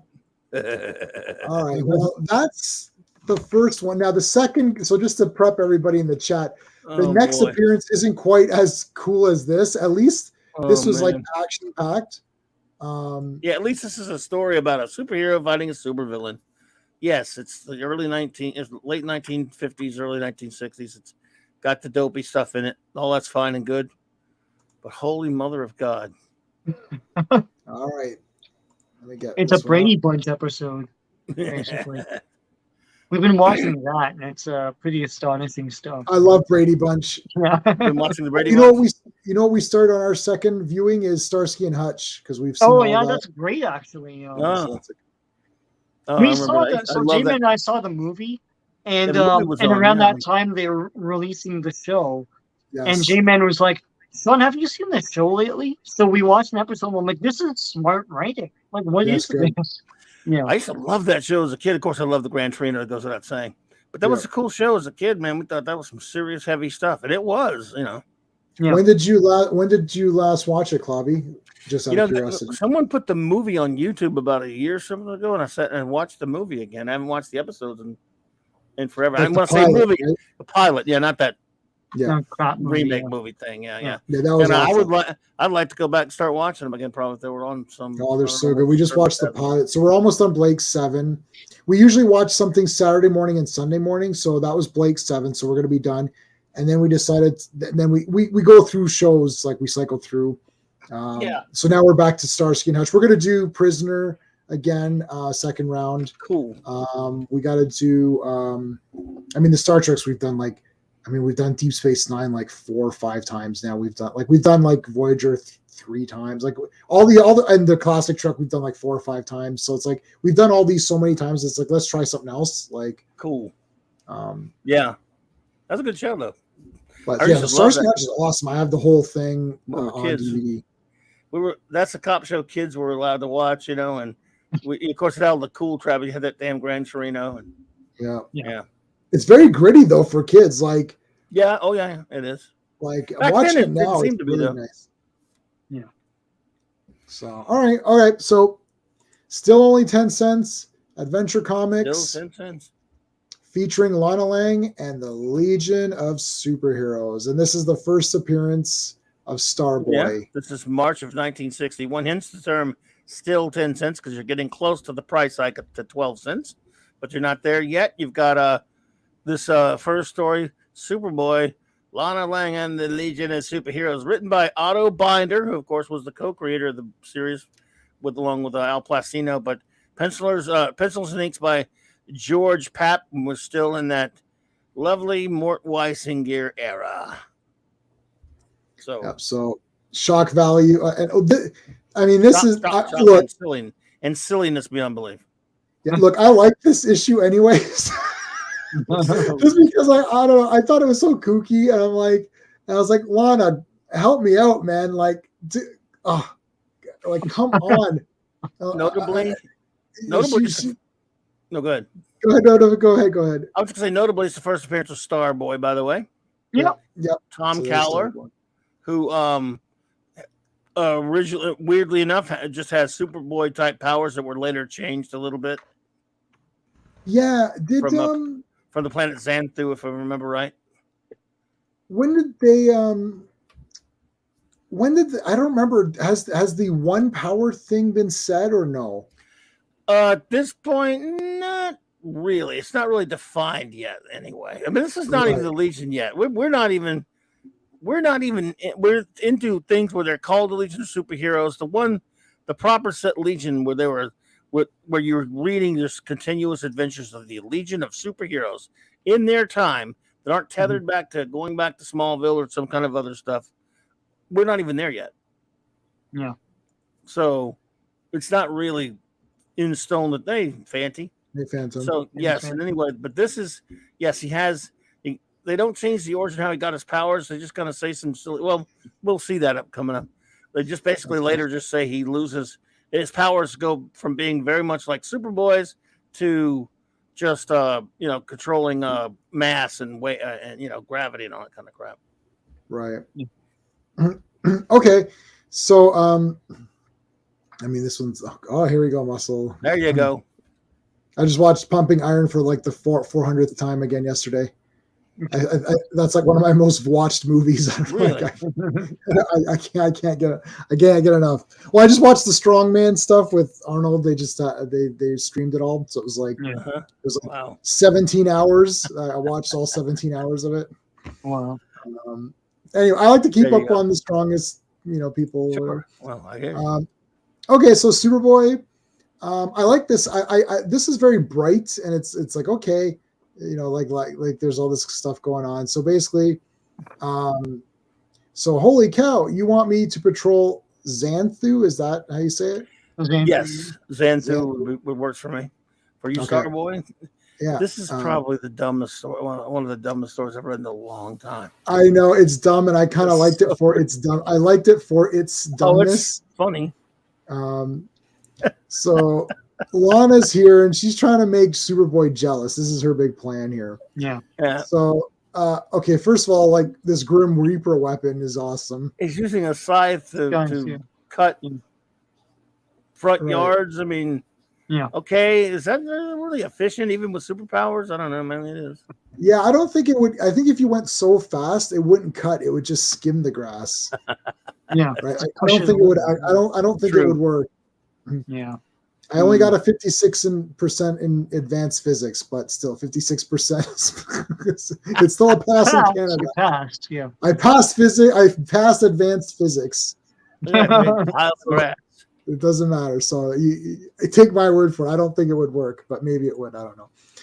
And then he blows it all into the thing. And she's taking pictures and all that. And she's like, he didn't even notice my nice new dress I especially wore for him. He doesn't know how mad I am about him. This issue sets women's rights back like 50 years. Like, can you imagine the people who are actually the least bit offended, even when they don't take into account the context of when it was written? Oh my God. Yeah. Like, oh, she's such this but even I'm no feminist, and neither am I an anti-feminist either.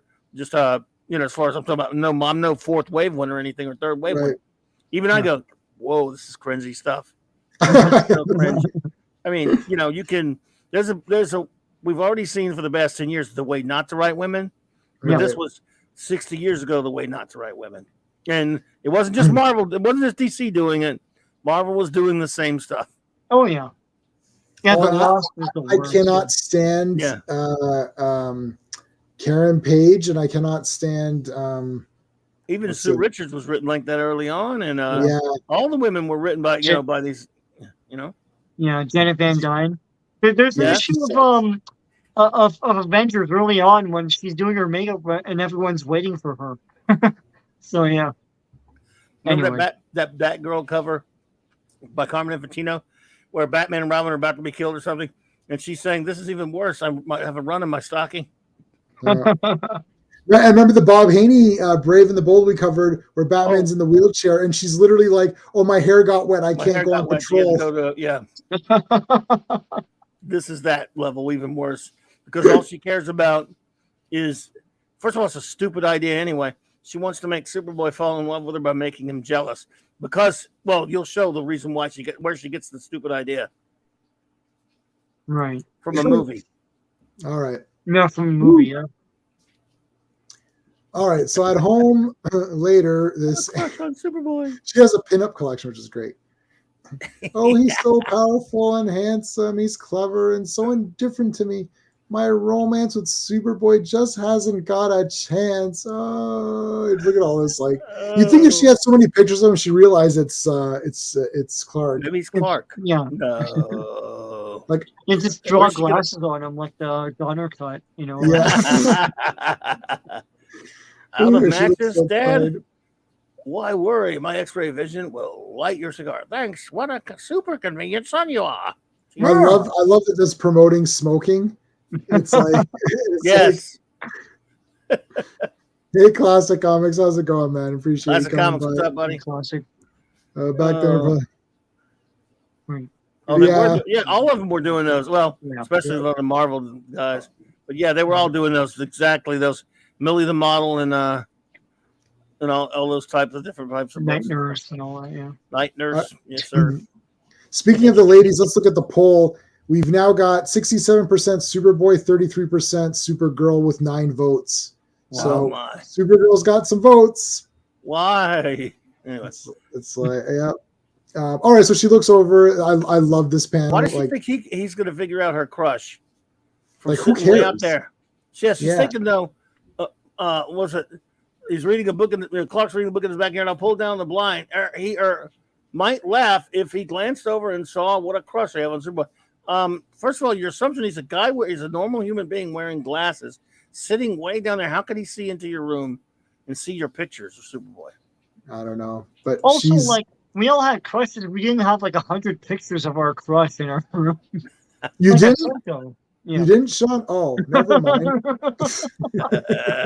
My entire walls were lined with Alyssa Milano or something. No.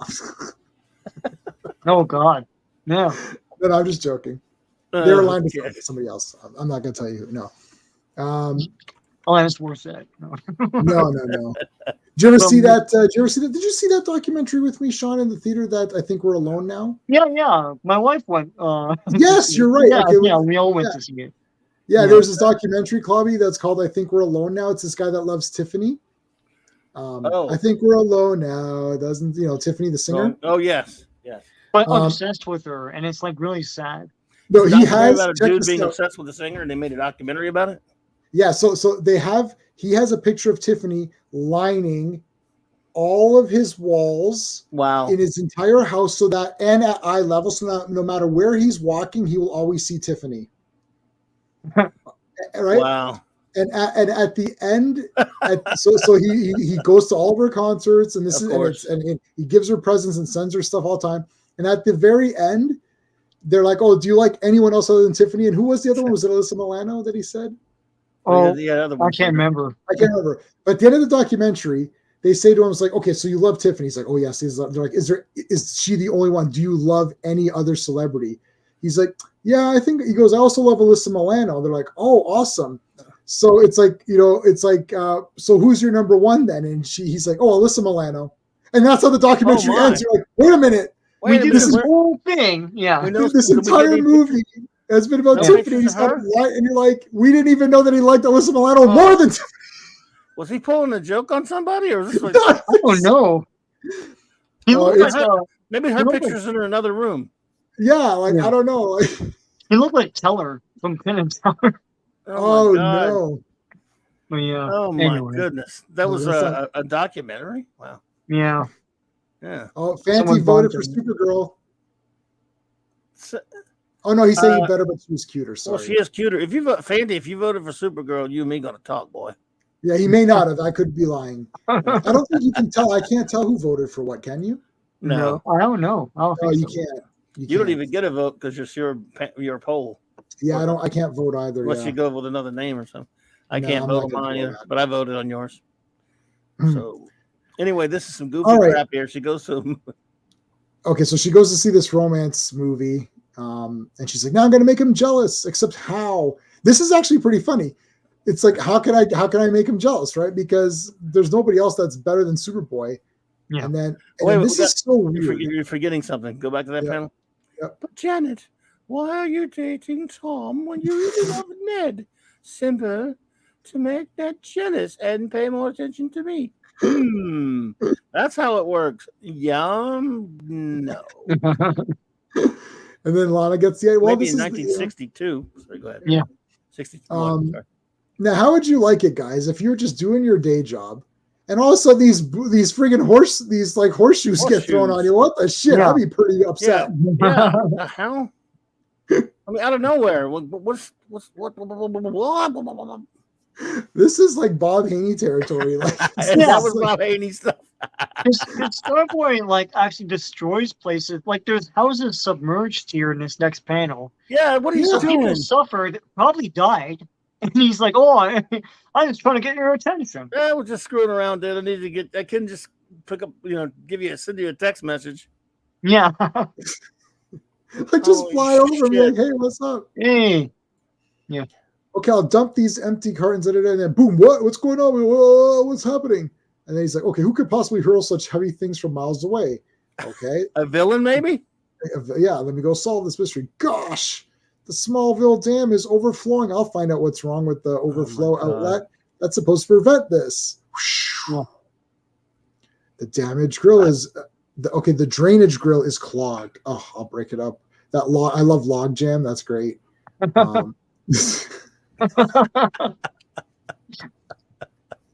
It's also something that one of our friends, Sean and I's friends. The drainage grill is clogged up. Why and what is going on here? Yeah. I like how he could.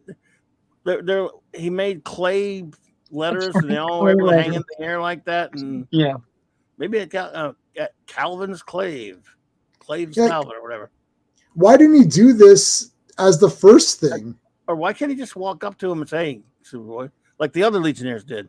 Right. Pardon my stunts to lure you here quickly. Hey, how about, pardon, I went to your house and murdered your parents. And then I wrote in their own blood all over the world. Meet me at Clobberin. I hope you don't mind, but I wanted to meet you. I thought that'd be a good way to do it. Just to be sure they're not like your real parents or anything. It's okay. Right. But Jesus Christ, you're committing crimes. I mean, disasters with your superpower. And he's like, "Oh, that's cool. Yeah, that's fine. Don't sweat it. The Legion. I'm sure the Legion doesn't mind you going back in time Right. and making disasters. Well, are you kidding me? So, Otto, Binder, man, Jesus Christ, guy. So Wow. yeah, basically the next is the origin here, which Yes, these dumb it's the old comet. origin.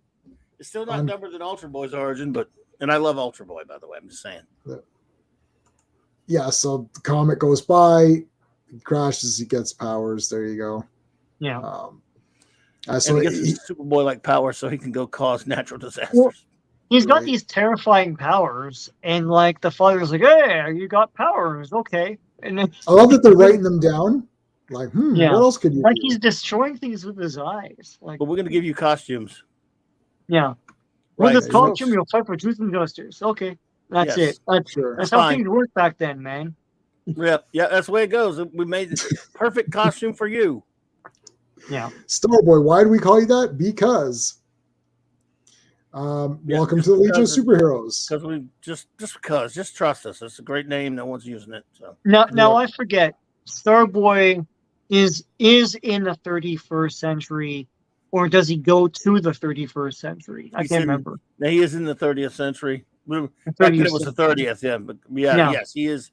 He is. Xanthu is. Remember how even earlier on when he mentioned Xanthu, I like how they wrote it, kind of not meaning that they wrote how he said. He called it. Let's see. He says he tells Superboy, "I'm from the planet Xanthu, which exists in the future." Yes, that's right. Well, okay. In the future, it exists. Yeah, it didn't exist now. Doesn't exist and now or whatever. So a whole planet, an entire civilization becomes so advanced very quickly. In the future. Well, they colonized the planet and killed all the natives in that time. So. Oh, there you go. Jobber, Just Joe. You voted for Supergirl. How dare you, boy? Well, he was thinking of Laura Vandervoort or whatever. Yeah, I know. Hey, hotness doesn't count. What is wrong with you, my friend? That's my buddy Jobber. He can't look. Actually, that's all. Now that I'm thinking about it, that's all that counts. If it were who's hotter, then it would be 100% Supergirl, I would say. Well, maybe not. We're not judging anyone here. I'm just what counts in the movie. So then I'd have to do all the I'd have to do a thing. Which one is the best looking out of all the Supergirl actresses? Oh, now or the Legionnaire ladies or whatever, maybe. The Supergirl actress. Ladies. Well, that's a tough one, the Supergirl actresses, but yeah, Laura might win that one. That is tough. You watched Supergirl for the first time in like 40 years the other day. Helen Slater is just drop dead gorgeous though. I love Supergirl the movie, and I got the soundtrack CD and all that. I love that movie. Dude, we need to talk about that one day. That movie is so bad. I still love it, but some of the writing is. You know what? But I thought after watching the other day, there are things you could tweak in that script and make it really a good movie. That you had to change a few things, and it's not bad. But some of them are just so glaringly stupid.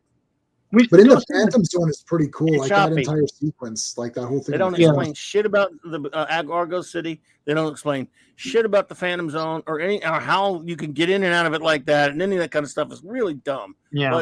And that's a dumb plot. Still, she's so. Oh, man, this is like how bad Superman 3 and 4 are. But Christopher Reeve is so great to watch. Superman. So good, yeah. Anyway, sorry about that. But yes, she's. There's a comic adaptation, no? We could go through that and Supergirl? Of Supergirl, yeah. Yes. Yeah, I thought that was. Superman 3. Even a novel. Yeah. I think there's a novel, too. There's a novel, Superman 3 for sure. Superman 3 has a novel. Yeah, I'm talking about Supergirl has a novel. Supergirl? Think, doesn't she? Oh, wow. Probably. They did novelizations for everything. There's a comic, but the only reason the first two movies don't have novels is because of the rights issues with the Puzo script. That's why they did two books that were about the making of. Then they had two books by Elliot Maggid called Miracle Monday and Last Son of Krypton, which were in lieu of novelizations of the first two movies. I have Miracle Monday. I bought that a couple shows ago. You got Last Son of Krypton. That's a good one too. I'm halfway. I'm not. I don't have Last Son of Krypton, but I'm halfway through that. It's a made up villain. He's not from the comics, but you know. He wrote a lot of Superman comics, but yeah, it's yeah. Let me know what you think of that one. Yeah. Sorry about steering away from this. All right, so okay. So here's the origin. They make him the costume. He joins the Legion. So here we have Chameleon Boy added to the table. Do you know who these two heads are, or no? I want to say the blonde girl, but the redhead guy. Yeah. That's probably Sunboy. Okay. The blonde girl is interesting because you would think it would be Saturn Girl, but she's sitting right there. So the blonde could be. I mean, obviously they're not even created yet, so I'm kidding about it being Sunboy. It's not. I don't think he's created yet. Right. The blonde girl there, I can only imagine might be Dream Girl or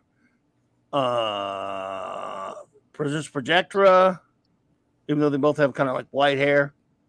I can't really. I'm sure Fanty can remember somebody with blonde hair. Off the top of my head, I'm drawing a blank of blondes. There weren't a lot of blondes in the Legion at that point, if I remember right. Which blonde was it, Fanty? What do you think that is? Could be a coloring mistake. Yeah. They'll say not so much a mistake because I don't think any of these other characters have been written yet. No. Yeah, they're just putting random heads in, and then we're backtracking, saying what it could have been this person, right? Yeah, because they really at this point this is the fourth appearance, right? Or we had fourth or fifth or sixth appearance, so we don't have a full Legion yet. Yeah, it's fifth. This is the fifth. Yeah. So we could say it's Sunboy to the cows come home, but I don't think he's really appeared yet. It could be Supergirl. There you go. But not really. They rejected her before. Remember? They did. Yeah. She was too old. That doesn't matter. She did. She was called in at once, and later they say that she eventually was taken. So at this point, you could just say that's Supergirl. There you go. It is the future, right? So that's a good point, Fanty. Yeah. Anyway. Yeah. So okay. So then he's like, "Oh, those are the kids." So it's like I remember them. Yeah. Da, da, da, da. So now here's kind of the story, which you think might focus more on this, but then it changes. So you're like, okay, 2 criminals escaped. So you're like, okay, the rest of this comic will be kind of tracking the criminals and fighting those guys. That's what you would think in a team up. This is basically like a team up, but then it kind of like subverts what you would expect out of a team up, which is these 2 guys fighting 2 villains, but it doesn't really happen. So his vision can't go through copper for some reason, which was never addressed again, I don't think. So he's like, well, let's get Superboy. And now I can't go through that. She's overhearing all of this. And she's like, oh my God. She's like, now I can pretend that I know Starboy's secret identity, and I'll blackmail him into pretending to be in love with me to make Superboy jealous. Woo! So freaking why, Otto? Just do a story like let's do what Jerry did in the last one we wrote. At least it might be silly, but at least he had him fighting a supervillain, and we cared. This is holy crap. Are you kidding Plus, me? Like bossing around these demigods, like is kind of dangerous. Like they're gonna lose their temper at some point. It's like what the hell is wrong with you? Yeah. So what a bitch, by the way, too. What a bitch, man. Like, wow. Yeah, I was thinking that too. I was like, whoa, Lana, what the heck? So this guy's like, oh shit, what the hell? You know what the heck's going on? And he's just like, oh man, I'm stuck with this chick now. And she's just like, well, you better make him jealous. Now Superboy could hear all of this. So Lana is pretending to know Starboy's identity so that she can blackmail him into pretending that he loves her so that she can make Superboy jealous. But now Superboy has heard this entire thing, so he knows what she's up to, and he's going to not play into it. So I should have done a poll. Are you more interested in will Lana's scheme work, or are you more interested in Superboy and Starboy fighting 2 villains? Like, what are you more interested in? I hope you picked Lana and her scheme, because that's what we're going to get. He could have just shut her down. Says, I'm not really into girls. Oh, that would have Superboy's more my thing. He could have said, like, I'm jealous. Think Superboy might like me, Lana? I don't know. Oh, that would have been it. And then they would have fired everybody at DC. Okay.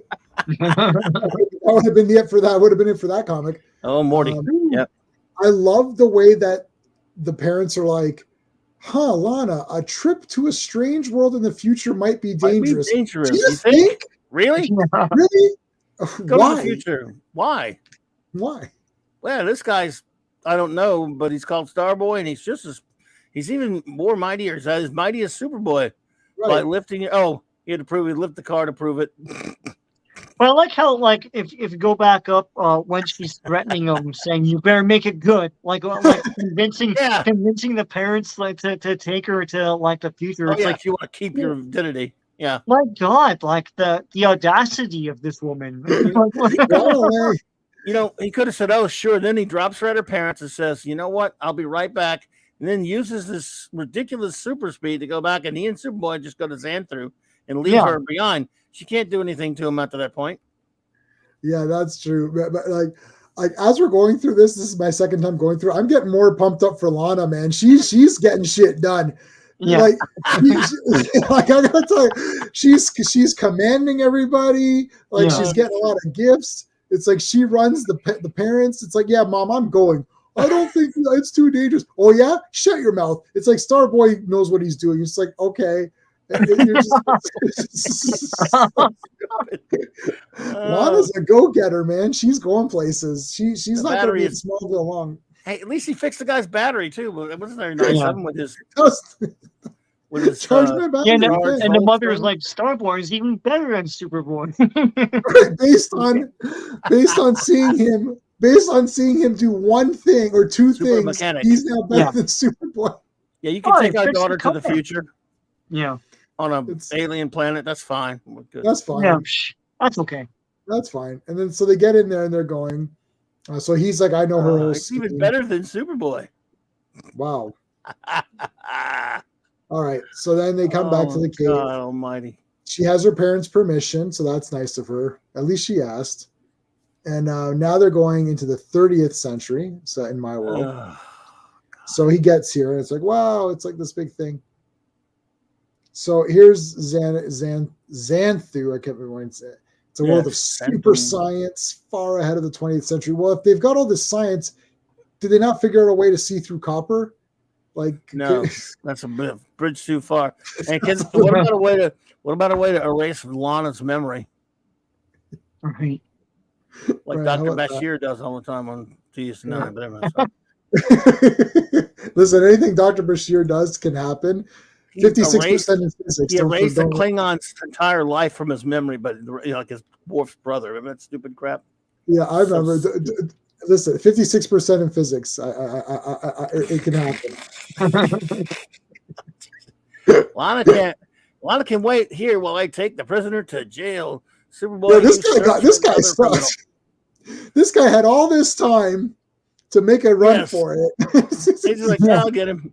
I'm on my way, Starboy. Oh, there he is. In that pipe that carries little water. I'll smash down it. What? Well, that was easy. That was easy. But also, you smashed through this thing. Don't they need this? Well, you said he's going to repair it later. We can fix it later. So you couldn't go through. You couldn't go through another way.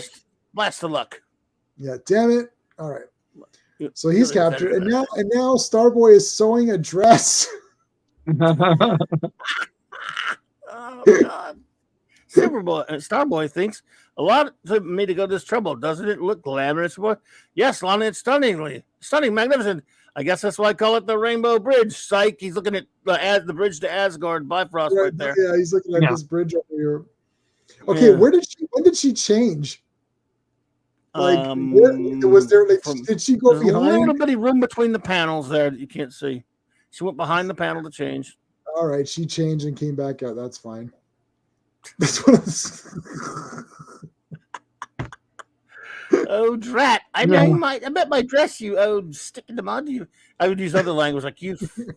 I'm not going to say it. Superboy still is giving me a tumble. Well, no, this kind of a kid's comic. Oh, you mean that? Yeah, like I didn't. Yeah, I was like a tumble. Whoa, what's Superboy? Woo, woo, woo, woo. I'll make him jealous yet. I'll jump up. Oh man, you just keep it G at least, not even PG. Yeah. You know, He made a big diamond. 8-year-olds are Wow. reading this comic. Morton, by the way, Morton Weisinger. This is a comic for 8, 9, 10-year-old boys. This is so stupid. No one, Yeah. even they're sitting there and going, "What is this? Is dumb." Girls don't really act like that, do they? Girls are icky at this point, dude. Just why are you doing this? Yeah. So he makes her a diamond. And now Superboy is like, okay, all right. You think you got something going on here? Hold on a second. I'll be right back. And Superboy can pick up any chick immediately. That's how good. Like, look at this. He comes back with this dish. And he's like, Super Fonzie. It's like, all right, buddy. You think you know, Lana? You think you picked up someone? Look what I picked up. Boom. Yeah, I got me a smoking hot blonde. What do you think of that, Miss Lana? Yeah, how do you think about that? And this is Cynthia. He's using this. By the way, Superboy's being a jackass, but using this chick.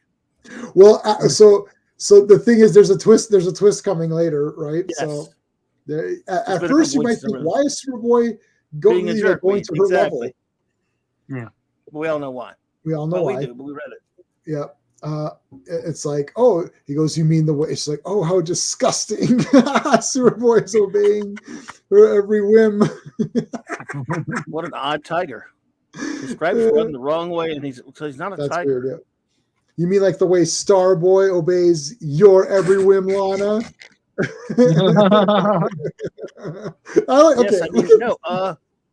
Star simp. Like someone called him, like classic comics, Star simp. That's right. Can we look at Starboy? Look at this guy. He's just like, dude, what the hell is going on? He's like, I'm never going to the past again. He's like, she is cray in the past. You know what it reminds me of? Laura, what's her name? Laura Flynn Boyle from Wayne's World. How crazy redhead. Oh, I love Laura. A gun rack? Oh, yeah, a gun rack? I don't even own a gun, much less the necessities for an entire rack. And by the way, again, it's a hard sell because she's so hot, but it's still, that's what she's acting like.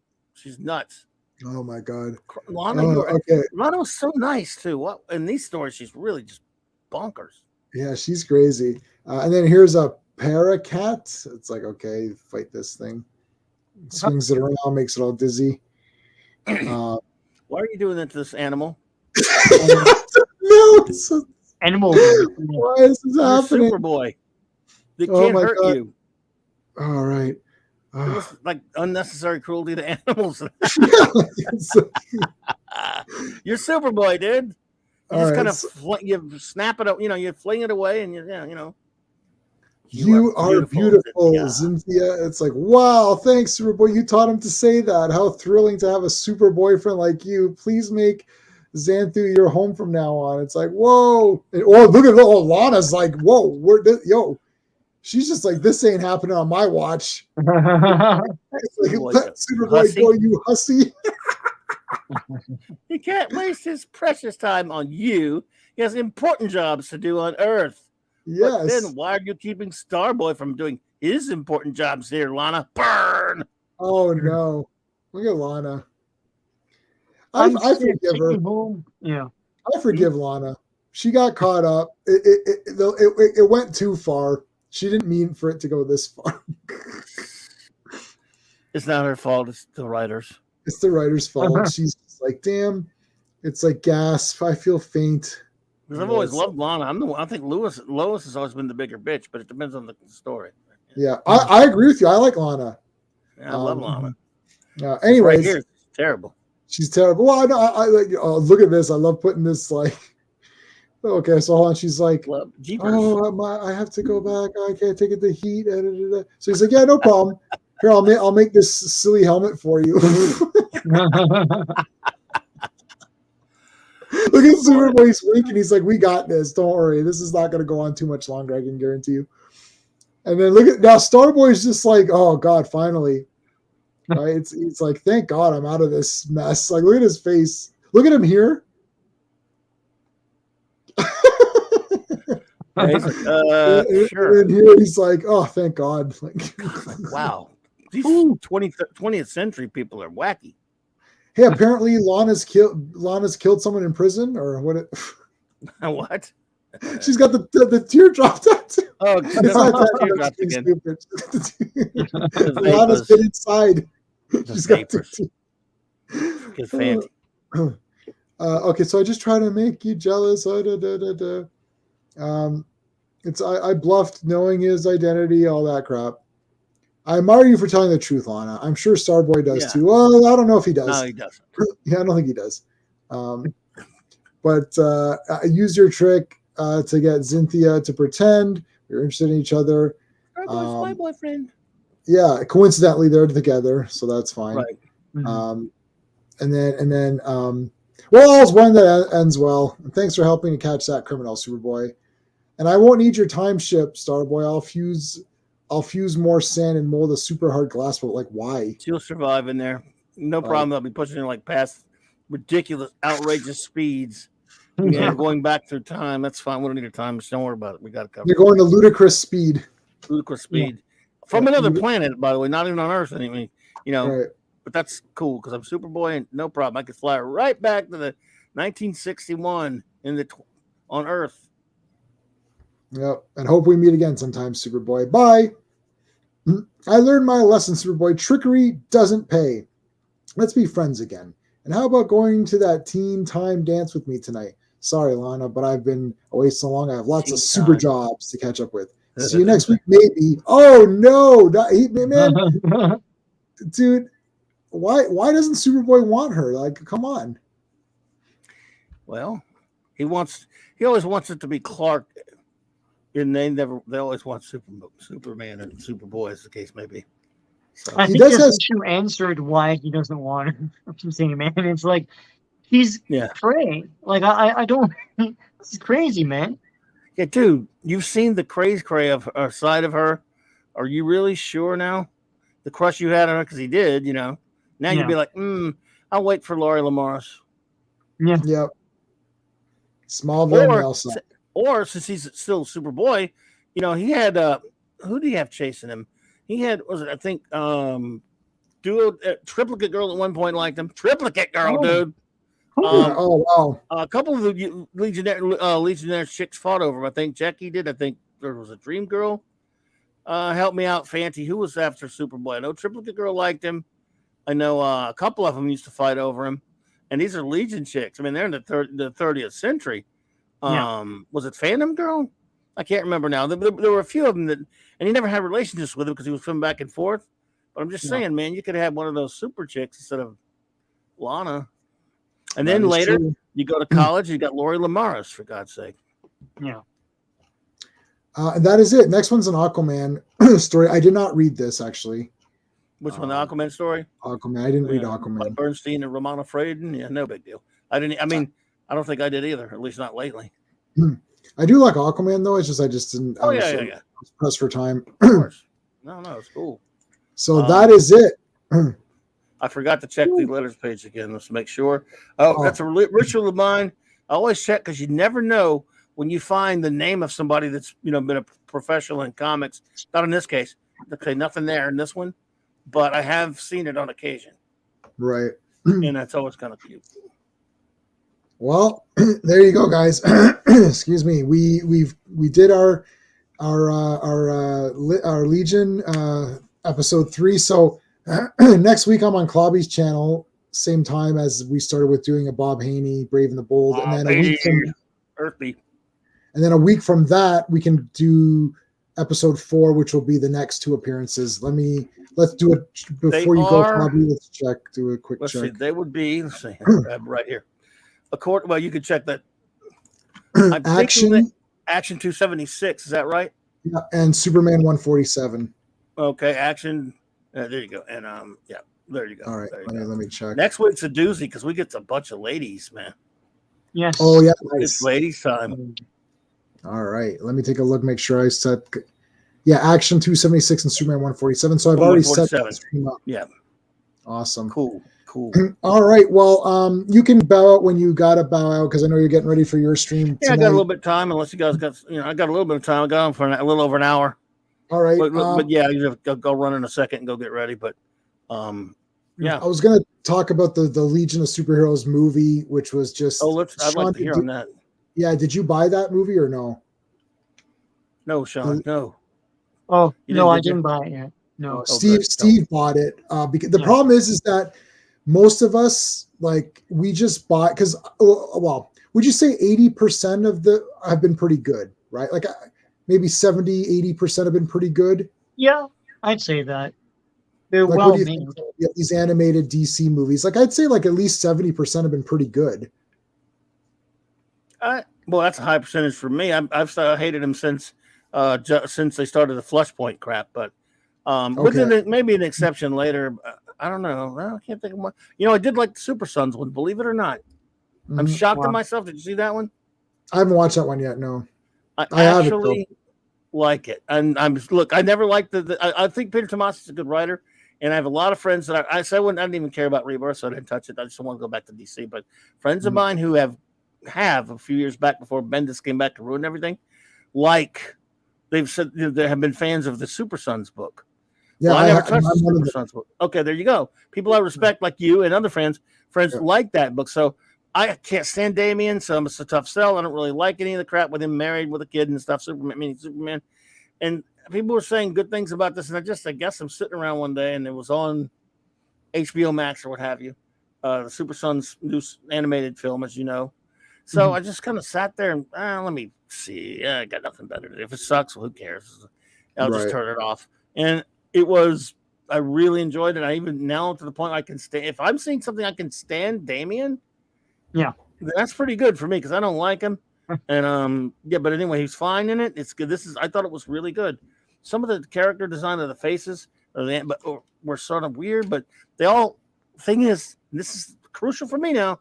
They all look and act like the character. Superman is in a real costume. Batman looks like Batman, and they both act like them. And the other Justice Leaguers are in there. It's got Starro. I liked it. I enjoyed that, and it's the first time I've enjoyed a DC animated movie in forever. Well, yeah, they went to the new 52 versions, which I'm not dying over, but they're not like I don't think they did anything garbage. Like I watched, I really liked the Constantine Shorts one or House of Mystery, where it was like there's the Commandy short, there was the Blue Beetle, and like the Commandy short. Those are different. Now that was technically a release because it was House of Mystery, which concluded the Apocalypse War. The Justice League Dark ones I thought were cool. I tried that one for 10 seconds and it had Superman looking horrible and I couldn't do it. I know. I can't look at him in that costume without wanting to. I hate that costume too, but it is what it is. But none of them really, even the ones I wasn't dying over, I didn't hate them. But this Legion one really pissed me off. I want to hear what you have to say on that one because man, oh man, and I might force myself to watch it after you talk about it anyway, just to. You can try I can loan it to you if you want to, but no, I mean, how can I even? Is it even possible? Well, it's possible through the way I I could share it on Max in a couple of weeks. But if it's on HBO Max, you can watch it. Yeah. No, the thing is, it's like it's like, oh God, they did the thing where they did do it. They made it woke, and I hate saying that because I try not to get into this, but they literally they race swapped like everybody, almost everybody. The only two people who are not are Bouncing Boy and Mon-El. And Mon-El is the villain of the piece. He tries to stab Superboy. He's a complete asshole. He's working with Brainiac 4, or I don't know which Brainiac. Like, Brainiac so they show you all the. It's not Brainiac 5. No, Brainiac 5 is the good guy. So they keep. So basically, Timberwolf's an asshole in this too. So Timberwolf literally is we can't admit Brainiac 5 into the Legion. For some reason, Timberwolf is the guy decide. Like it's weird. I don't know. They kind of I don't know.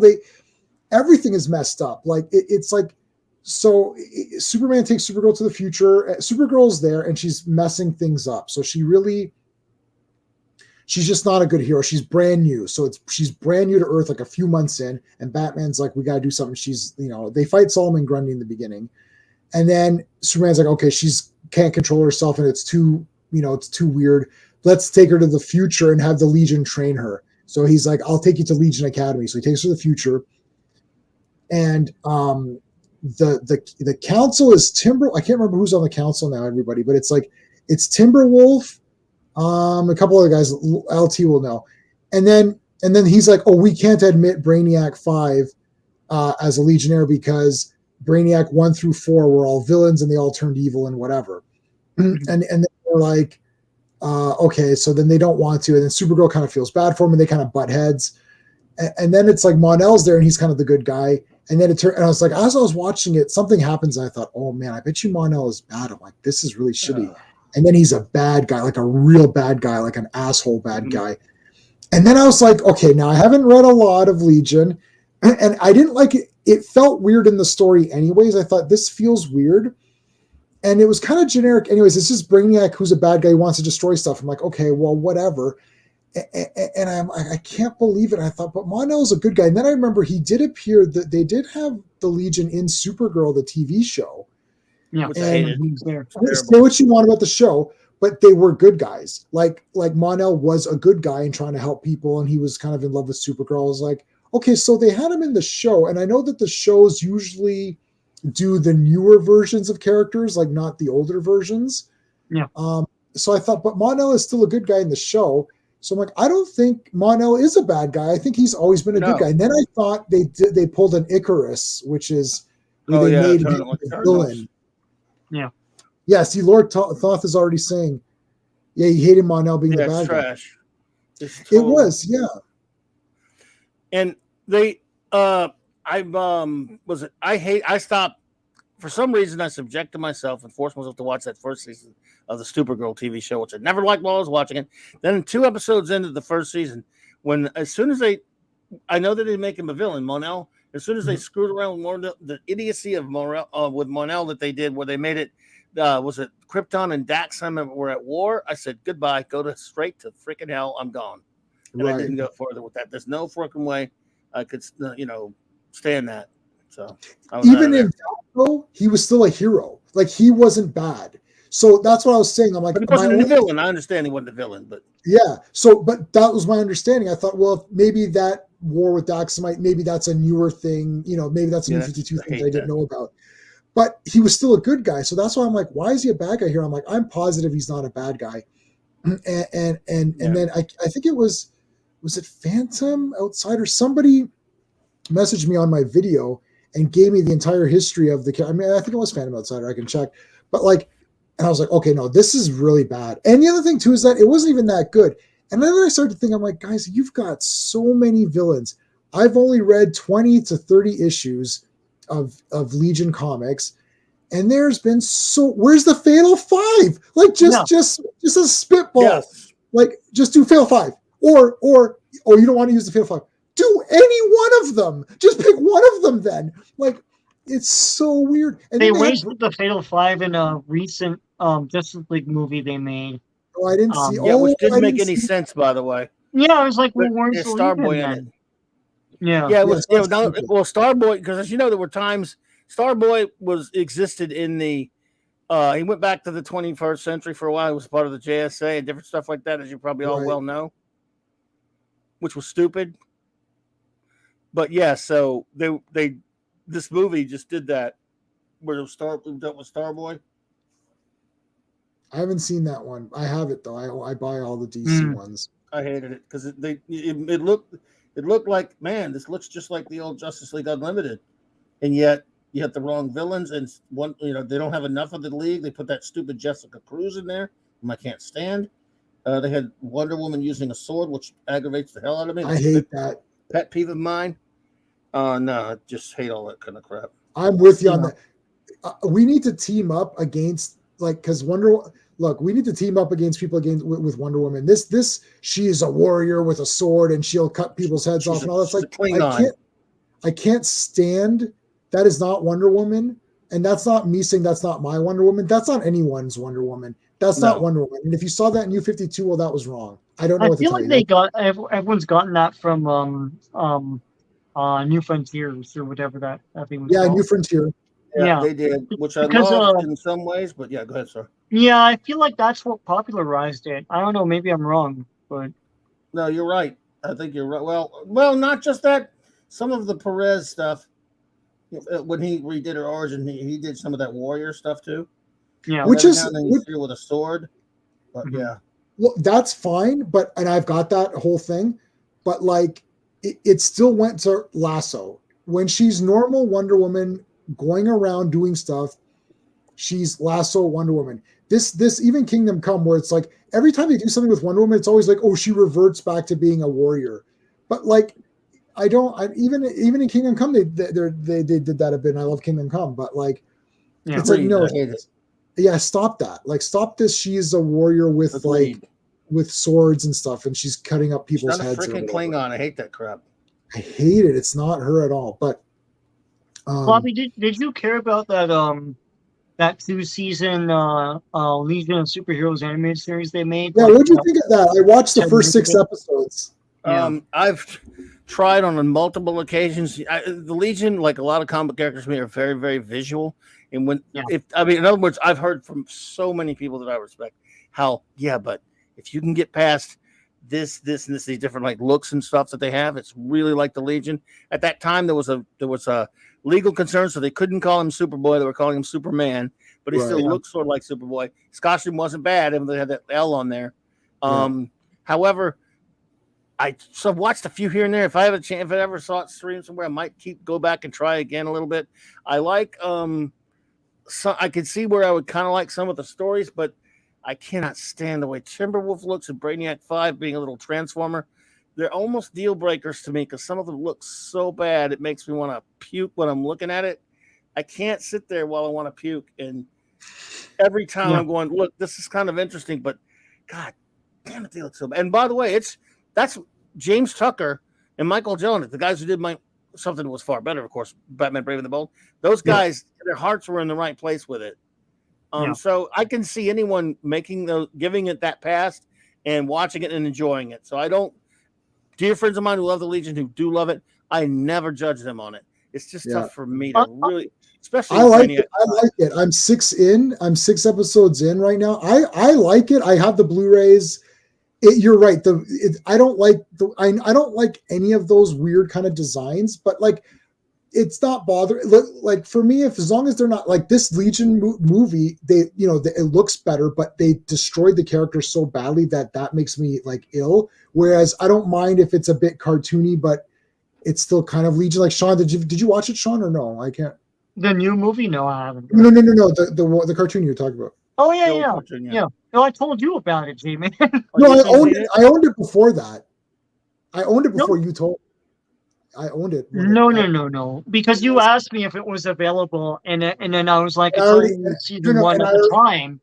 And then Blu-ray came out just a few months ago. So no, and I had owned it already. I didn't know I owned it. Oh, all right. Wow. Like you're like you were saying, oh, Legion. I was like, yeah, I don't know, and I did already have it. Yeah. I remember when it came out, like I felt it was a bit too different. Like that's the thing. I look at these old issues, like not the ones we're doing right now, but like the ones from the late 70s, early 80s. And there's a great fun show there. If they wanted to do it, just do that. There's nothing really to change. And I'm disappointed every time. Like, J-Man, you talked about this new movie. Like, why would they do that?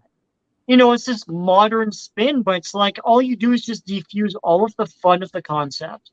It's like, why? There's all these great characters, and you said it. There's all sorts of great villains. Why the hell are you making this one guy? It's dramatic. Well, now no one likes it. So congratulations.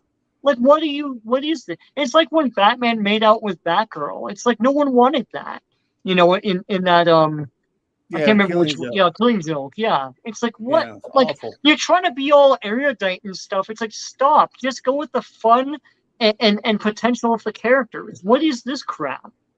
Yeah. Anyway. I don't think anyone is stumbling. This is the other thing too. They keep saying, well, people haven't read the Legion, but it doesn't matter because firstly, you have other villains, but also what's the difference? I don't think people are stumbling upon Legion of Superheroes and be like, oh, like you're either a fan, in my experience now, only now, you're either like Legionnaire, I'm getting it tattooed on my forehead, or you're like, right. Or you're like, eh.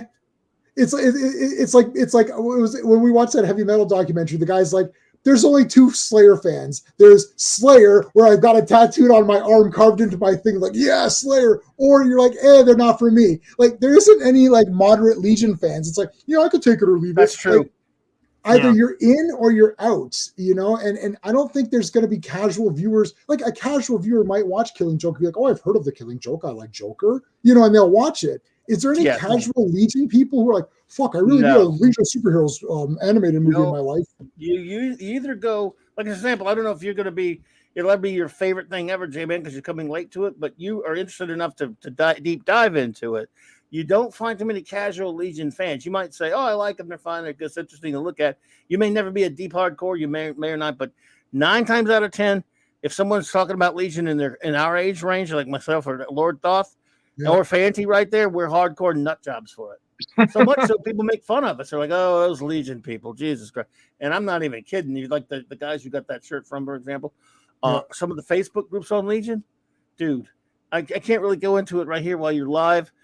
How with some of the things that I've experienced on there, right, with the people, but we're weirdos. Now I don't know what it is. I mean, it's not like the Avengers. A lot of us love the Avengers or the Justice League. We love the Justice League. Now, Fantastic Four fans are a little bit, or maybe slightly similar, because I'm one of those too. But Legion fans are a different breed, I think, for the most part. Even if I loved it. As soon as I started reading it, I was like, this is so good. I immediately started buying them. And I like Superboy anyway. So I think to be honest, Superboy is my gateway because I like Superboy anyways. So that got me into him. Yeah. Right.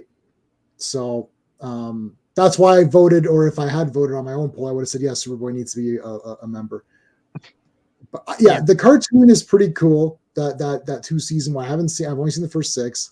Yeah. But the movie is awful. I can't believe it. And what other Legion things are there? I guess that Fatal 5, which I didn't watch yet. Yeah, they turned up in the Superman animated series.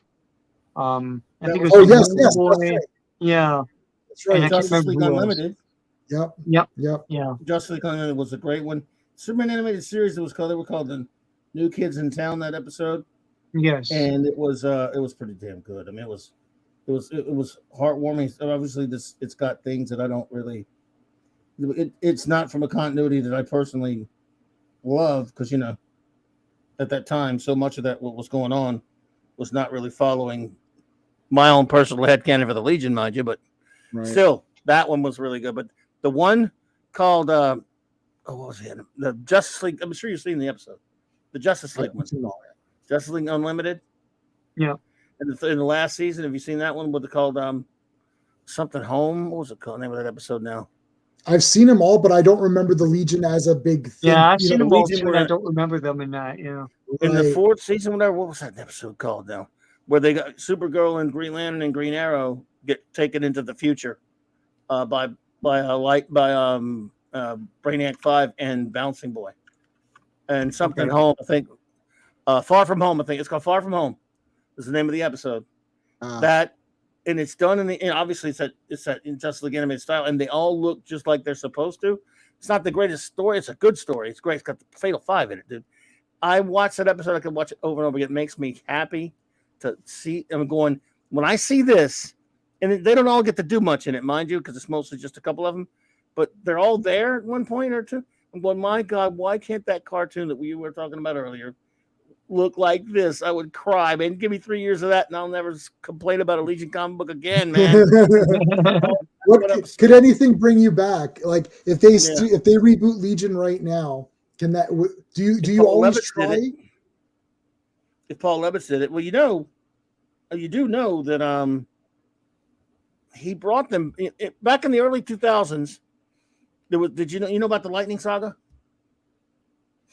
And around 2007 or so, Jeff Johns was doing they brought the Justice League comic back, and then with Mike was it Ed Venice drew it, and they had what they call the Lightning Saga. And I was reading that book. I was actually reading some DC books at that point, and they had Lightning Lad, and I mean in the proper 70s costume, pop up in there, and I'm like, what the hell is this?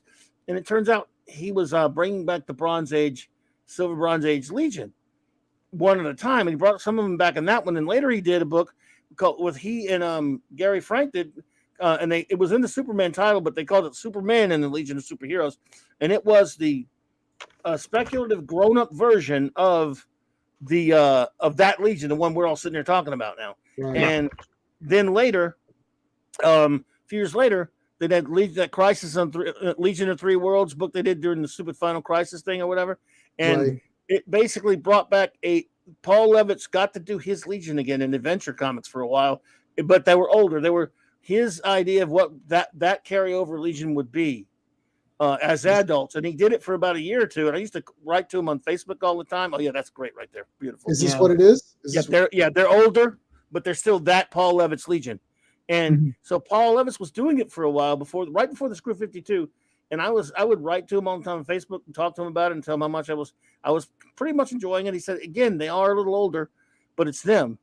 And he, when the Screw 52 came out, I wrote to him and said, so does this mean it's over? Are they not going to be my Legion that you and I were always talking about? He says, well, I can't really say much. I said, just tell me, because this Superboy's back. Superboy's back. I said, so were Superboy the beginning again now? And he's like, well, I said, thanks. That's all I need to know. Yeah. Right. Appreciate you. And he was nice. That's this, right? Yeah, that's one of them. That's one of the ones. It was John's Gary Frank, great art. So the Lightning Saga, and when they had that Superman and the Legion series, and then later with Adventure Comics for a while with Paul Levitz, and of course Legion of Three Worlds took care of a bunch of different versions of them, including this one. See, that's them a little bit older. This is the adult version of them. But if you can see there, I wasn't in love with all their costume choices, but like Wildfire I didn't like, but still it was my Legion. And I didn't like the way Ultra Boy looked. I didn't like some of their costumes, but it was still, since it was John's and then later switching them to Paul Levitz dedication. Yeah, nice. Did you ever read Superman Secret Origin, by the way? By Jeff Johns and Gary Frank? No. Beautiful Gary Frank art. I think I did, but oh man, he based him on Christopher Reeve. I mean, Gary Frank drew him to look just like Christopher Reeve Superman, and the Legion are in that. This is when they were. Oh, I did read that. They were putting Superboy back in the origin. Yeah. I was going to say, man, you did read that because you told me about it. So yeah, I have it. Yeah, sorry. So that was like a little chance to get some of my Legion back a little bit. Yes, they were older. This was Levitz kind of writing it as if he'd had a chance to keep going, revisit it a little bit. Legion of Three Worlds, as Classic Comics mentions, had various versions of the Legion, and then after that, they were in Adventure Comics. This is great art. Man, I love Gary Frank. And man, give me awesome. A comic. Give me a Superman comic right now with that Legion. I mean, with that art. With look at that! Oh my God, man! When I got that comic, I wanted to. Oh my God, I think that's from Secret Origin. I believe, isn't it? This is a trade paperback, so I don't know what you're getting. Yeah, I think that's from Superman Secret Origin. Oh my goodness! And this is the original versions. Yeah, like this here. That's holy crap, man! My Legion, my lovely Legion.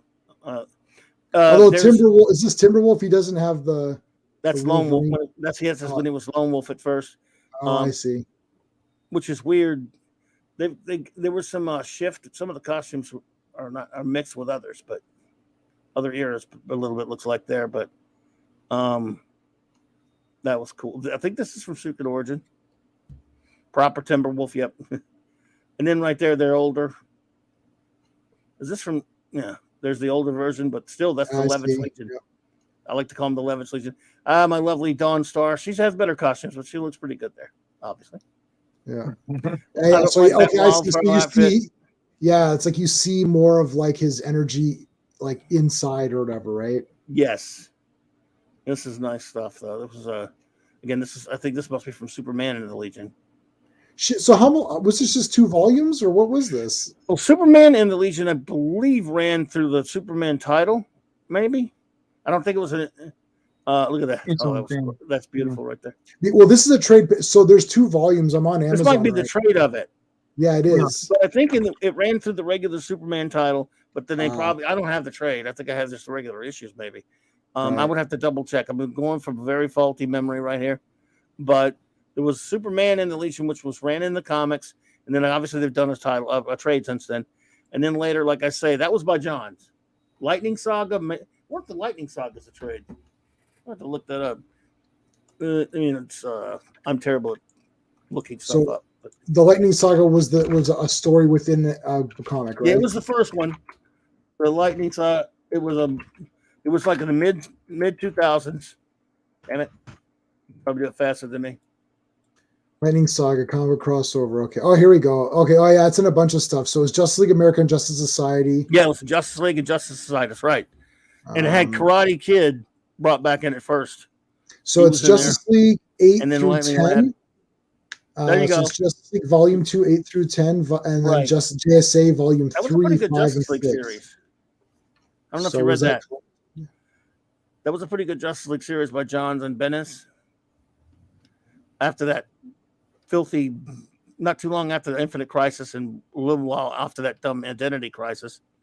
Right. But and then I think it crossed over into JSA like you mentioned. And then later there was the Superman one. And then later there was the, Secret Origins appearance, and then that was that. So there they go. They're like adult. They're the adult continuation of my. I don't like her hair like that, by the way. I'm picky that way. Yeah, I don't like that either. That's kind of my Legion, though. Look at this. Yeah, that's both basically Earthman. He's called Earthman. He's sort of like Nemesis Kid. Right. I think he's Nemesis Kid becoming Earthman. But anyway, look at Dawn Star. I like her older costume better. And there's what happened this to the does Legion. Look pretty badass for a while, like as a newer. He's not bad, yeah, but I love his older costume. But I'm weird that way. But again, that was good. This was so for a while there. I was getting some of my Legion back, and I was, pretty happy about it. So it had to be taken away, As this looks pretty. Case, oh, right? Look at that! That's so cool. Oh, there's one issue of the Lightning Saga that has Superman finding this brought back to a point where he goes he finds a statue about statues of all the Legionnaires, Mm-hmm. and trying to find which one that is. That was just, oh my goodness, just incredible. Where's that? There it is. Oh my god. The Lightning Saga. Let's see. There was let's see, I'll show you to you. I'll share the screen here with you.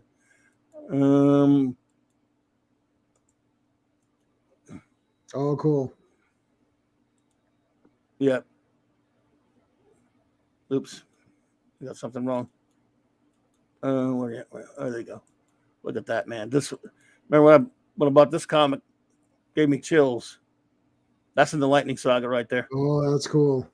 Look at the real deal Legion. That's the more classic versions. As I like to call them, my Legion. Mine. They're mine, I tell you.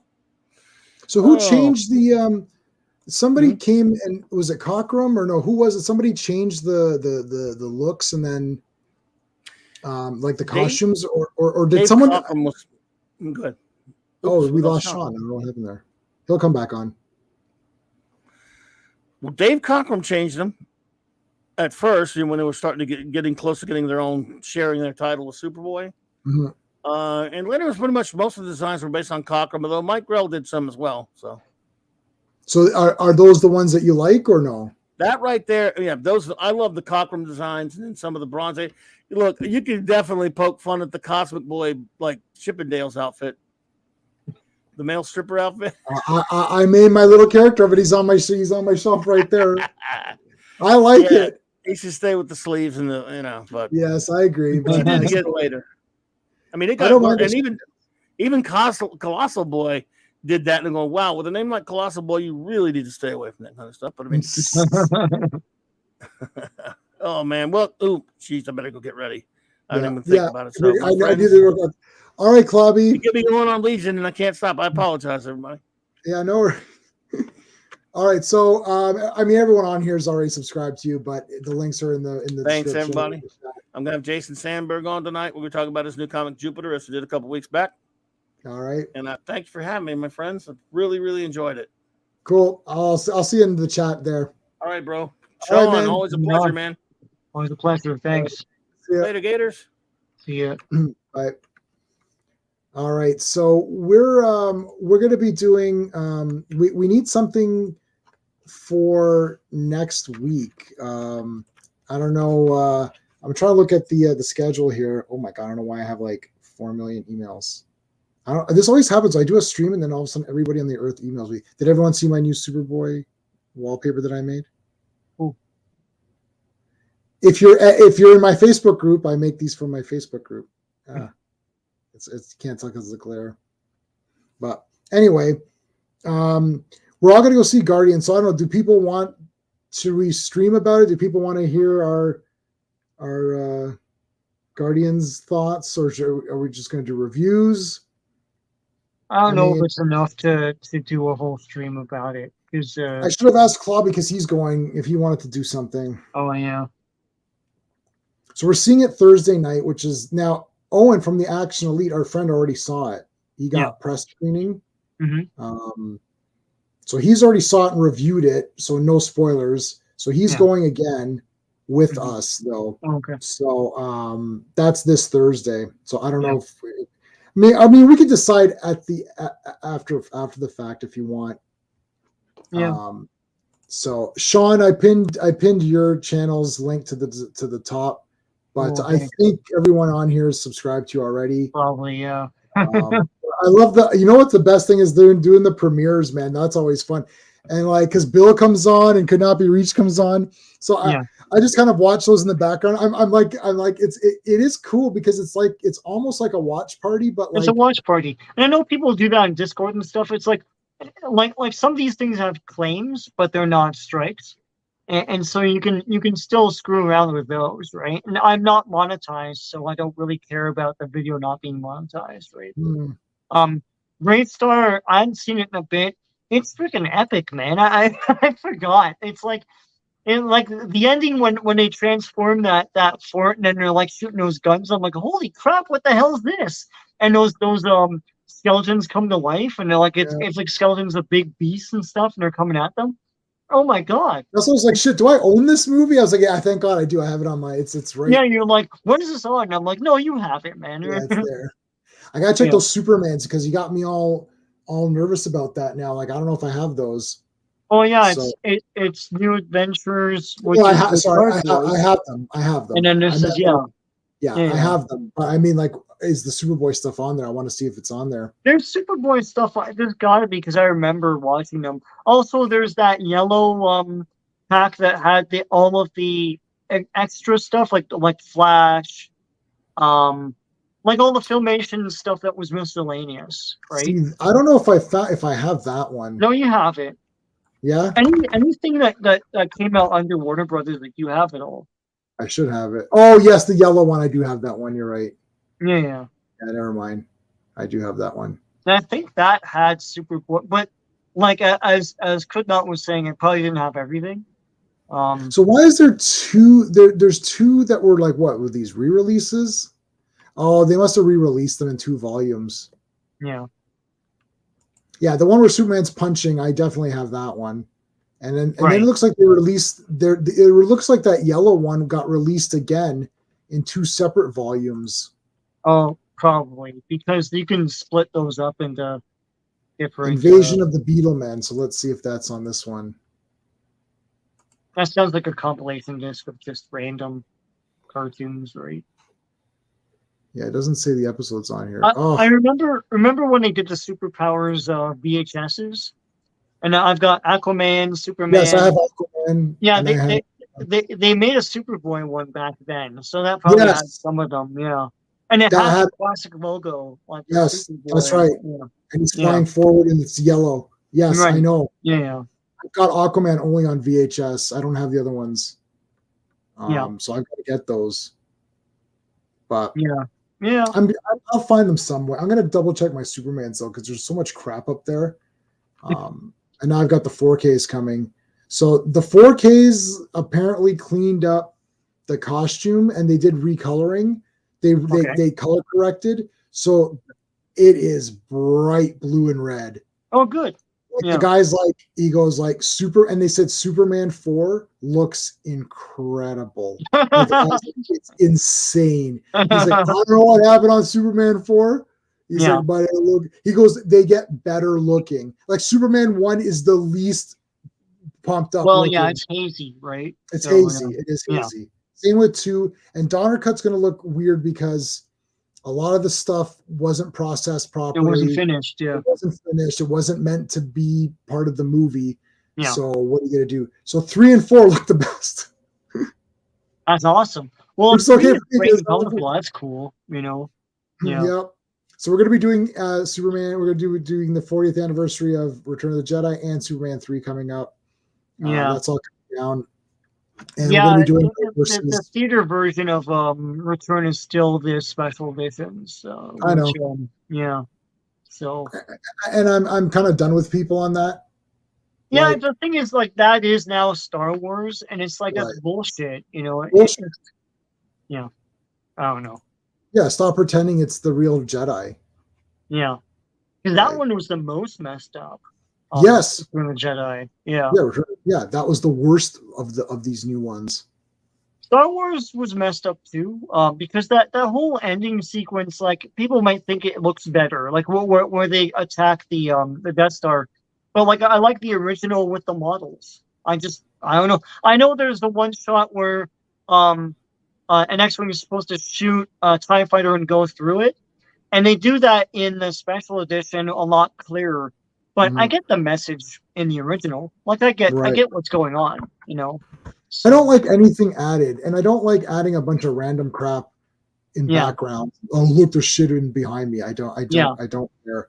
And Mos Eisley becomes super busy. Like, it looks like it's very busy city, like, because it's supposed to be this remote. Nobody goes there. It's all villainy and scum, or whatever the lines are.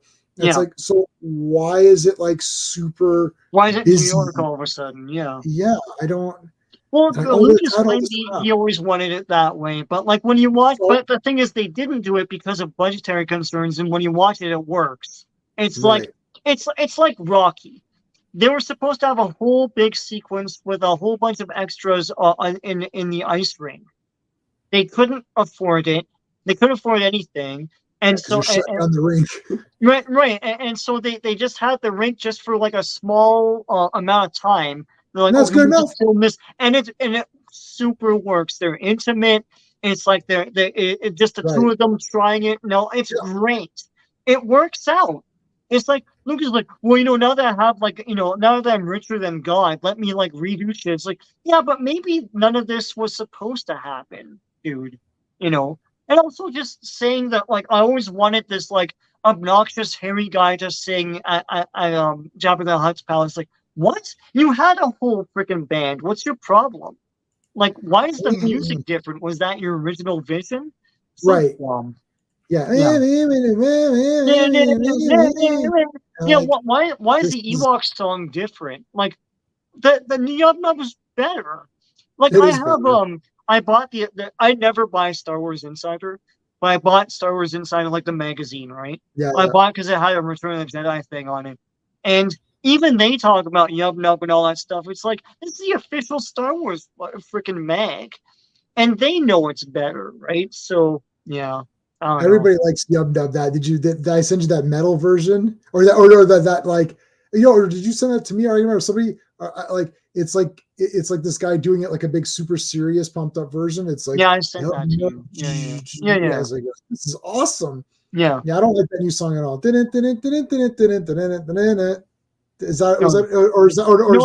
that's Phantom Menace. That's Phantom Menace. Sorry, that's Phantom Menace. I do like that one. No, it's a more wistful song. It's like flutes and stuff, and it's like Yes, I got it right now. Yes. Yeah. Okay. I don't even remember the tune of it. Like, everyone remembers Yub Nub, and it's celebratory, right? Are you a Ewok hater? You're like Clobby. You guys are all Ewok haters. All the older people that are too old to watch Return of the Jedi when they were like younger, it's like, listen, we were 6. Like, Return of the Jedi is awesome, and the Ewoks are awesome. It's like, I know they tried to force them down everyone's throat with like 2 TV movies and a 2-season cartoon and merchandise up the ass. But they were wicked, man. I don't know. I love Ewoks. If I had a pet Ewok, I would have him attack Phantom Outsider for First of all, Ewoks eat people, and like they're awesome. Yeah, they're gonna like roast Han Solo on a spit. So yeah, No way.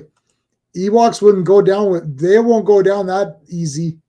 yeah. I'll tell you, they're not messing around. They're They'll like take you taking out down. stormtroopers, man. Yeah, I don't care. If It's they like can Ewok. slap a stormtrooper in that Obi-Wan show, then you can tie one of those rope things around that stormtrooper as well. But in So, Jedi, though, honestly, they're on. Okay, they're with the Ewoks, so they're celebrating with them. So yeah. why is there this weird song? And then it's like, oh, let's cut to all these star systems. It's like, And that's what's what happened ruins here? things Like, because they cut to Coruscant and Coruscant looks great. It doesn't look like it's been oppressed at all. And right? that's where this whole smart assy like, well, maybe the Empire was right and all that bull crap came from. And it's like, what are you doing? Like, and do they have internet in Star Wars? Like, how the hell do they know all this? You Yeah, know, like it's so dumb. it's a mistake Yeah, because the Empire's garbage. So it's like, oh, star systems are supposed to be in rough shape, and the Empire's destroyed everything. But then they they literally just show you the same shots from the prequels because that's what they have as the CGI shots. yeah, And you're like, okay, but this doesn't look like the Empire's destroyed this place. Like, shouldn't it look like shit? yeah, And it's like, yeah, oops, we didn't think of that. Right, because you didn't think of it because it wasn't made then. yeah. Right? It'd be like in Terminator 2, they show flashbacks of Terminator 1, but everything looks great. It's like, no, Terminator 1, it's like the future always looked like garbage, even in Yeah. Terminator 1. Like Terminator 1's future looked like garbage. Terminator 2's future looked like garbage. Then you got the Terminator 3, future looked like garbage. Then you got the Terminator 4, it's like, this doesn't look like Terminator 2's future. Like, what happened? It's like, Yeah, oh shit, we didn't think of that. Like, I don't know where the okay. rights are in terms of because the original story was that Fox held the rights to those old movies and like the original versions and all that stuff. Now Disney owns Fox, but they still can't release them for whatever reason. I think it's just just willful ignorance, you know. Um, and there's a claim somewhere. One of the filmmakers of one of these Star Wars movies said that like the um the negatives are in rough shape with the original, and it's like, well, whose fault is that? It's like these are important movies. It's not like some sort of crap movie. Like, why wouldn't you restore the? You carry on about film restoration, and like the Star Wars movies are the most maligned movies in That's film a lie, history, anyways. perhaps. What? How did those guys do that 77K 4K 77 and They 4K? took an actual 35 millimeter print, and then they worked from that. There's two of them that I know of. There's the 77K, but there's another one. And I think they took their own reels from that time, and yeah. No, the thing is, and these guys are not funded by a corporation. Right. They're doing it. It's a fan project. It's a Like fan the project. fans have to step in and do this, and it's all illegal. Like that's the problem. It's like you always have that argument. Like whenever something new messes up what you love, people always, well, you know what, you have the originals to fall back on. We don't with Star Wars. We never have. We don't have that. It's like, so you can't. It's like, no, I hate the sequel movies and all that stuff. It's like, well, you have oh wait. No, you don't. You don't have them. You need to get them illegally. And you know what? I gotta hit people up. We're gonna be done in a second because Clobby's starting soon. But like, I fought people because I'm on a few, like I'm on Echo Base Network. I'm on a few of these other ones, and they're great. And people are like saying, "Oh, Star Wars." I'm like, guys, this isn't Jedi. This isn't 40-year anniversary. This is like what 17 or 18 This or is whatever. the anniversary of the special editions. Right, of the shit Star Wars. Yeah. It's like, stop pretending this is Return of the Jedi. It's not. It's Yeah. not Return of the Jedi. Like I It's could sit in the theater. bastardized. I could sit in the theater and watch them and enjoy the parts that were the original. Right. But as soon as they get to that dude in the palace, the whole Jabba's palace is It's ruined. breathtaking. And to ruin it with that is messed up. It's like Hayden Christensen at the end, you know, it's like the Yub Nub song. It's like I can't remember what else they messed up in that thing, but yeah. What? No. No, there's different sound cues. Like when they're fighting around the Sarlacc pit, there's different sound cues and different lines. I remember. So yeah. Yeah, and they added the tongue or They something. added the beak and all that. Yeah. Well, how It's a dumb pit is that eats you. It's a freaking Cenobite. Like, I don't know what to tell you. I don't know why they overthought that. Yeah. It was so stupid. Like, who cares? It's George Lucas. Like for like the thing is, Disney had to be so bad that they actually made George Lucas and all his mistakes look great. You know, people are like, oh, give it back to George Lucas. Like that man messed up Star Wars so bad to the point where like the freaking like whenever they tried to archive the original Star Wars because it is historic, they can't because Lucas like gets in their way, right? You know, it's like here's the shit ones with the CGI from the 90s. It's like, what are you doing? You know. Yeah, Anyway, it's brutal. All right, guys, that is it. Thanks to everybody who joined in the chat. This is a really fun. So we're not 1 week from today. I'm on Clobby's channel. 1 week from that, we're doing Legion episode 4, and Stephen and I this Wednesday, and we're gonna finish our 80s tournament next week. So there's lots coming up. And we'll figure out something about Guardians of the Galaxy. Worst case, Sean will post a short video or review, and I'll post mine as well on Thursday. Yep. We'll do one right out of the theater. So, yep. All right, guys. Thank you guys for watching. Until next time. Oops. Hey, friends. You've just been listening to J-Man, and he is the smartest person who ever lived. So make sure you like and subscribe.